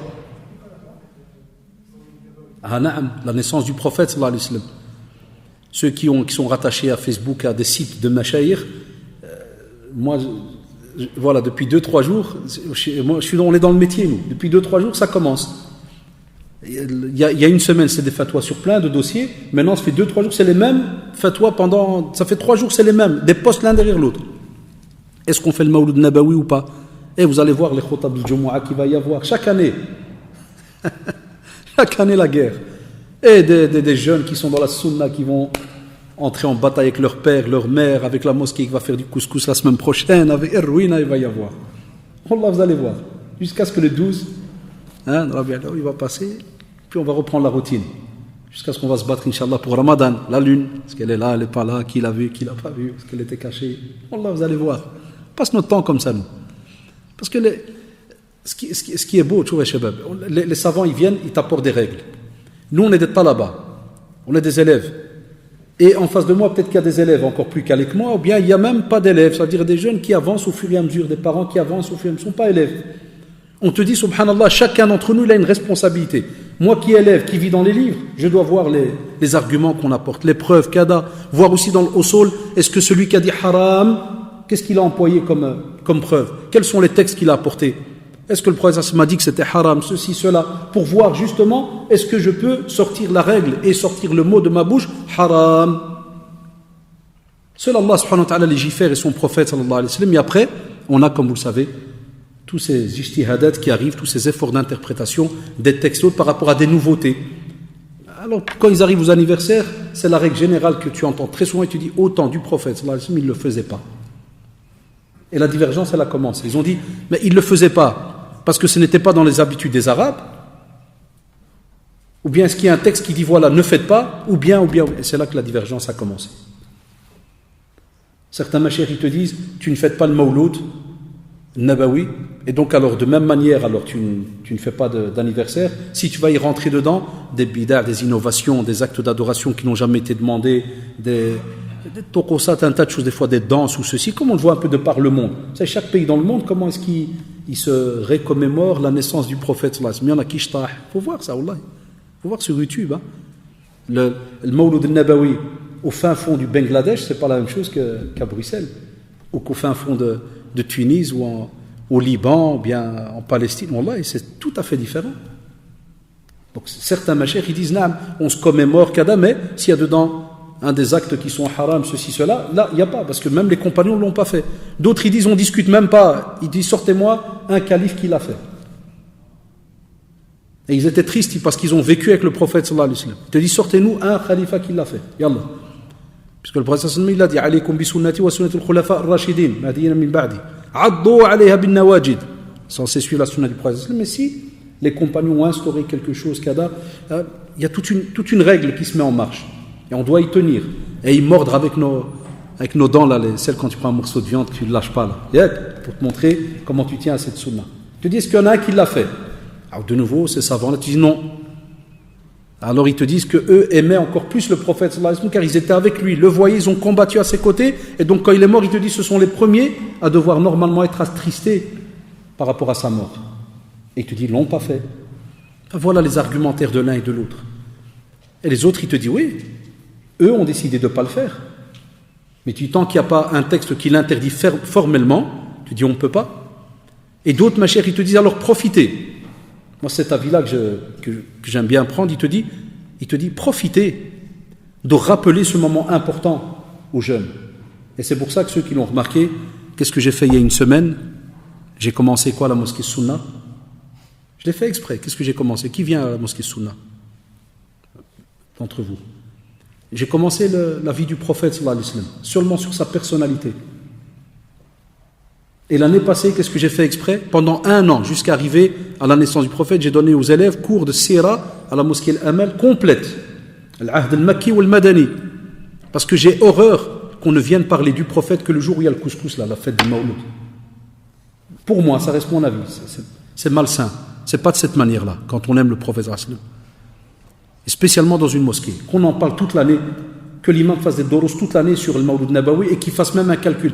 Cheikh Sadiq Sharaf, rahimahullah, cheikh égyptien qu'on a connu ici au centre, j'ai eu cours avec lui, rahimahullah, il avait un système, toute l'année dans les cours de Sira,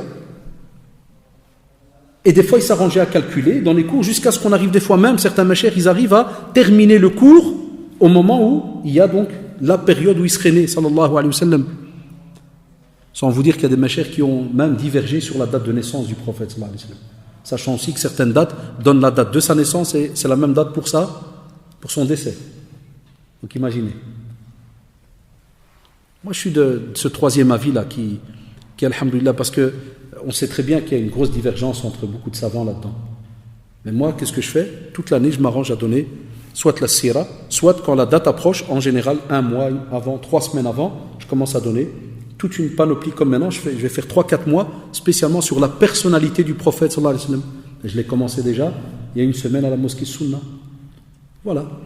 Et de nouveau, si on veut montrer notre amour vis-à-vis du prophète sallallahu alayhi wa sallam, pratiquons sa sunna. Cherchons après la sunna du prophète sallallahu alayhi wa sallam. Comme par exemple une sœur elle dit ici, est-ce qu'on peut faire un rappel sur la propreté, s'il vous plaît?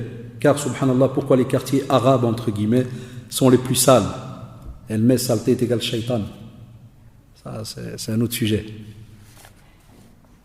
C'est vrai ou pas? La sunna du prophète sallallahu alayhi wa sallam, c'est dans tous nos domaines, les shabab. Dans notre manière de parler, de fonctionner avec les autres, avec le voisinage, la propreté, le respect de ce qui nous entoure, respect vis-à-vis des animaux. Le prophète sallallahu alayhi wa sallam, wallah, il arrivait qu'il aille vers un chameau pour écouter, quoi? La plainte du chameau, comme on le retrouve dans certains textes. Parce que les propriétaires, ils le remplissaient de marchandises et autres. Les arbres le saluaient, les pierres le saluaient, sallallahu alayhi wa sallam. Donc on a, la sunna du prophète, c'est vaste, très très vaste. Et c'est vrai que, faut être honnête, nos quartiers, des fois, laissent à désirer. Mais bon, ça, que voulez-vous faire? Quelqu'un?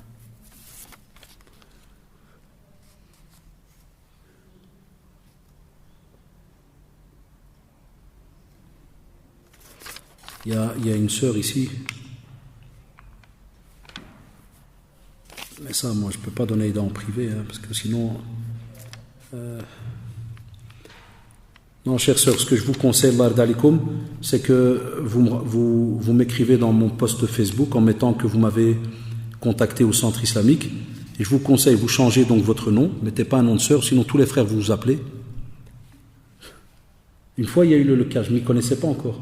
La sœur, elle me donne son mail, elle me dit, vous pouvez mettre dans votre page Facebook, je cherche un travail dans le halal, quelque chose de bien, un cadavre, parce que j'ai un voile comme cette sœur. Elle est voilée, elle a un bachelier universitaire, quelque chose, subhanallah, polyglotte, elle parle français, néerlandais, anglais, allemand, plus 3 petits points, même 3 petits points elle parle. Vous savez combien de langues ça fait? Wallahi, c'est beaucoup. Elle dit, pouvez-vous donner mon adresse mail en privé? Et moi, une fois, des frères sont venus, ils m'ont dit, ah, mais il y a moyen, c'était pour un autre métier. Et après, la sœur, là, elle m'a recontacté, ils m'ont appelé, ils m'ont dragué. Tu veux pas te marier? Tu as des problèmes, tu cherches du travail. Moi, je travaille. Moi, je m'occupe de toi. Je dis, cher sœur, je ne connaissais pas, c'est nouveau. Moi, Facebook, vous savez bien. Hein. Donc, moi, je vous conseille, chère sœur, vous n'avez qu'à mettre, j'invente, hein, vous inventez une autre adresse email, et à la rigueur, moi, je peux le mettre sur le Facebook, et je dis, j'ai quelqu'un qui a tel et tel diplôme, telle et telle langue, et à ce moment-là, vous pouvez, cette adresse, vous pouvez même l'annuler après. Mais pas votre adresse privée avec votre nom. C'est tout ce que je peux vous aider, vous pouvez le faire, vous l'envoyez. Et je l'ai déjà dit, hein, des frères sérieux ou sœurs qui sont à la recherche d'un travail, sont diplômés ou bien à la recherche d'un travail, ma page Facebook, je peux aider. De temps en temps, je mets ça.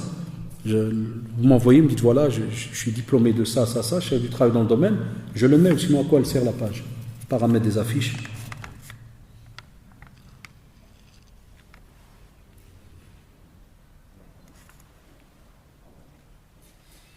Non, il faut, quand on fait les ablutions, et que par exemple la personne dit voilà, j'ai lavé le visage comme il faut laver, et puis donc à un instant elle regarde, elle voit de nouveau de la crème qui reste un peu, donc elle dit voilà, j'ai remis de l'eau sur mon visage, puis j'ai repris mes ablutions en refaisant donc mon visage, est-ce que je dois recommencer du début? Avais-je raison? Non, il ne faut pas refaire depuis le début. Les savants redemandent de refaire depuis l'endroit que vous avez oublié par exemple, ou mal fait. Là on revient en arrière et on doit refaire jusqu'à la fin des ablutions. D'accord, Shabab? Tandis que, par exemple, vous avez fait, par exemple, 3 fois, on sait que minimum une fois, et que la crème ne s'est pas encore enlevée.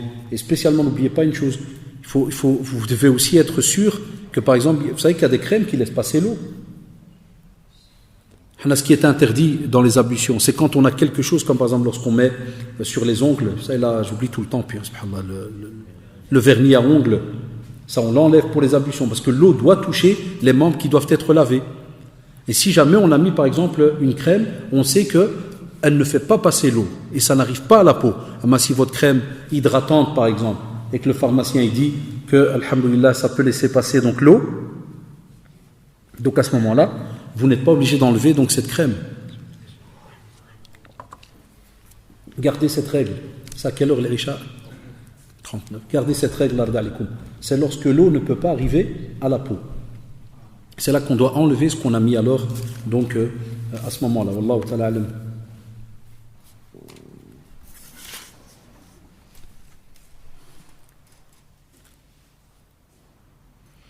S'il y a une sœur, encore une qui est dégoûtée par rapport à, ils ont raison, par rapport à la propreté, alors les classes à la sortie ne ressemblent à rien. Oui, mais ça, chère sœur, si c'est une sœur apparemment qui parle des classes ici, ça j'en suis pas.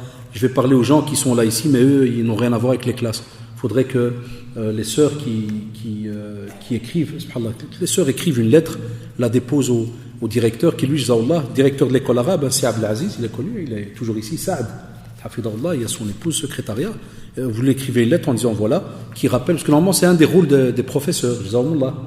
Un prof digne de ce nom, qui se respecte, c'est un prof qui, quand il termine donc un cours, il demande aux élèves de ranger. À l'école belge, on l'a fait pendant des années. Dès que je termine le cours, je demande aux élèves, chacun autour de lui, il ramasse tous les papiers. Il y en a même des jeunes, Allah yadihum. Il dit ouais, il y a une femme qui nettoie. Je dis l'islam t'a imposé de nettoyer avant qu'il y ait des nettoyeuses. Tant du prophète, il n'y avait pas des nettoyeuses. Il y avait une femme qui nettoyait à la mosquée, parce qu'il y avait du sable, du vent et ainsi de suite. Ce n'est pas des mosquées carrelées comme maintenant, c'est juste ou pas. Yak. Donc ça, c'est un autre domaine, parce qu'il arrive avec les bas, on rentre, il y a peut-être un papier collant qui s'est attaché, ceci, cela. Sinon, regardez autour de vous, c'est propre, alhamdoulilah. Non, on parle dans les classes. On sait que les papiers, les chaises qui sont mises à côté, un professeur qui se respecte, avant de sortir, il oblige les enfants. Mettez les chaises sur la table, enlevez tous les papiers qu'il y a autour. Et wallah, si on respectait la plupart du temps, c'est des femmes qui nettoient Msakin. Si on respectait nos sœurs qui travaillent dans les mosquées, le directeur devrait mettre dans chaque classe un balai. Et une des activités religieuses, on fait un groupe. Chaque samedi, c'est un élève qui balaie la classe. Ça prend 2 minutes, ya shabab. Ce n'est pas des classes de 200 mètres carrés. Ça? Mais écrivez tout cela. Je sais qu'il y a le Coran qui se donne en haut. Apparemment, la sœur, elle met comme quoi il y aurait des pages abandonnées par terre, des pages. Bon, c'est mon séba. Mais Allahu A'lam, je ne suis pas en haut, je ne sais pas ce qui se passe en haut. Je sais qu'il y a tahfid al-Qur'an qui se donne. Mais on se fait des rappels. Des fois, le professeur, il ne remarque pas, ça peut arriver. Bien, écrivez, demandez. D'accord, Allahu ta'ala alam. Je travaille qu'avec des non-musulmans et je ne leur parle jamais d'islam ou très peu. Est-ce que le jour de la résurrection, ils se plaindront que je ne les ai pas avertis? Tu m'aurais posé la question avant les attentats, je t'aurais dit parle de l'islam. Après les attentats, je te conseille pour l'instant, parle de rien. Je sais que c'est méchant ce que je dis, c'est la vérité. J'ai reçu plein de remarques de jeunes qui me disent, j'ai reçu des remarques de jeunes qui me disent, monsieur, j'ai juste dit un mot, Kada, que le chef de service, le lendemain, il l'appelle. Oui, il y a tes collègues qui ressentent un peu de radicalisation dans tes propos. Les temps ont changé. Salah. Un an au travail, avant les attentats, je travaillais dans une école, avant les attentats, il y en a qui rigolaient. Ah, Papa Noël, Saint-Nicolas, il est là. Ah, Papa Noël, ça Adash. Ah, Papa Noël, hein. Je rigole tranquille. Après les attentats, le premier qui m'a croisé, à l'école, il m'a dit, tu reviens de Syrie? Je dis non, de Molenbeek. Regarde quelle phrase, tu reviens de Syrie. Wallah, comme ça, sec. J'ai rigolé du nom de Molenbeek. Pourquoi? T'as une agence voyage, Wallah.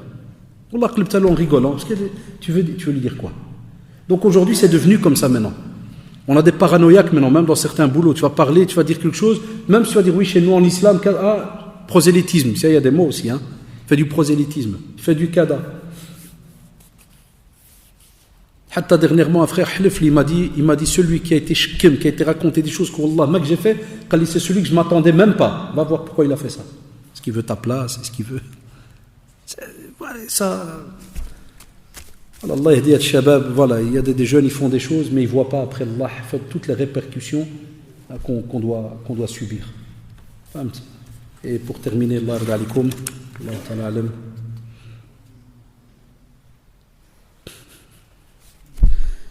Donc il y a quelqu'un qui me dit à l'école on m'appelle passe-partout parce que je suis petit de taille. Comment faire pour me défendre sans répondre méchamment? Réponds pas, wallahi. Wallahi, araftu, subhanallah, le prophète sallallahu alayhi wa sallam, je termine là-dessus, parce que l'adhan dans 1 ou 2 minutes, le prophète sallallahu alayhi wa sallam, combien est-ce qu'il nous a pas conseillé? La tardab, chaque fois il lui répète, c'est juste ou pas? Hadith authentique, te mets pas en colère, ça veut dire que tout ce qui va t'allumer ne va pas vers cela. Et certains qui n'ont pas encore compris le sujet, il se peut que tu vas lui faire une belle remarque, très gentille, il ne va pas aimer. Il va vouloir peut-être te rabaisser. Ou toi, tu vas rajouter peut-être une phrase. Donc, deuxième remarque, qui est en face de toi? Celui qui rigole là, qui te dit passe-partout. C'est peut-être quelqu'un de gentil que tu connais. Là, je te dirais, tu peux le conseiller. Et tu vas, sur Internet, il y a des versets, il y a kada. Tu peux revenir dans certaines sourates, prendre des petits versets, tu les notes sur un peu, tu dis, Smahli, Jazakallah, je sais que tu es un pote, tu rigoles avec moi, mais voilà, ça me blesse. Et Allah subhanahu wa ta'ala dit que. Et on a des hadiths authentiques, wallah, sur le fait de rabaisser quelqu'un. Mettez, Facebook, mettez hadith sur rabaisser quelqu'un, le dénigrer, kada, vous allez trouver, wallah. Tu écris, tu dis voilà. Si tu vois même comme ça, il n'accepte pas, il rigole, c'est tout. Laisse son affaire entre les mains d'Allah subhanahu wa ta'ala. Et si tu es un bon, tu lui dis Allah yahdik, tu invoques Allah pour lui. Très très important. Je ne sais plus quoi faire avec mon mari, j'ai besoin d'une personne neutre pour résoudre, j'ai fait une chose dans ma vie. Je vous conseille, Allah yarda alikoum, même il ne sert à rien de me donner les numéros de téléphone. Allah yarda alikoum, au contraire, qu'Allah subhanahu wa ta'ala t'aide, chère sœur. Je vous ai dit au centre, alhamdoulilah, j'étais venu rendre visite il y a 2-3 semaines, un vendredi, et j'ai vu, on m'a dit qu'il y avait des sœurs qui ont été engagées pour parler spécialement aussi aux sœurs, pour les comprendre des fois dans leur situation. Passez, chères sœurs, rencontrer les sœurs en bas. Il y a aussi des médiateurs, il y a de tout. Alhamdoulilah, spécialement que ce soit la Khazmani, mais il fait avec rendez-vous. Vous pouvez donc passer, demander un rendez-vous avec lui. Que ce soit vous demandez après, je ne connais pas leur nom, j'ai oublié leur nom. Là. Les deux sœurs qui sont même, je crois, diplômées psychologues ou un truc comme ça. Donc, alhamdoulilah, elles ont des bases et tout. Donc, allez aussi demander à les voir. Parce que moi, je ne fais plus les médiations. Ma santé, mon temps, et moi, c'est beaucoup de machakil. Je l'ai fait plus de 15 ans, sans arrêt. Wallahi. Donc, maintenant. Comme on dit stop. Enfin, voilà, Allah yarda alikoum. Je ne pourrais pas vous aider de ce côté-là. Voilà. Fa, shabab.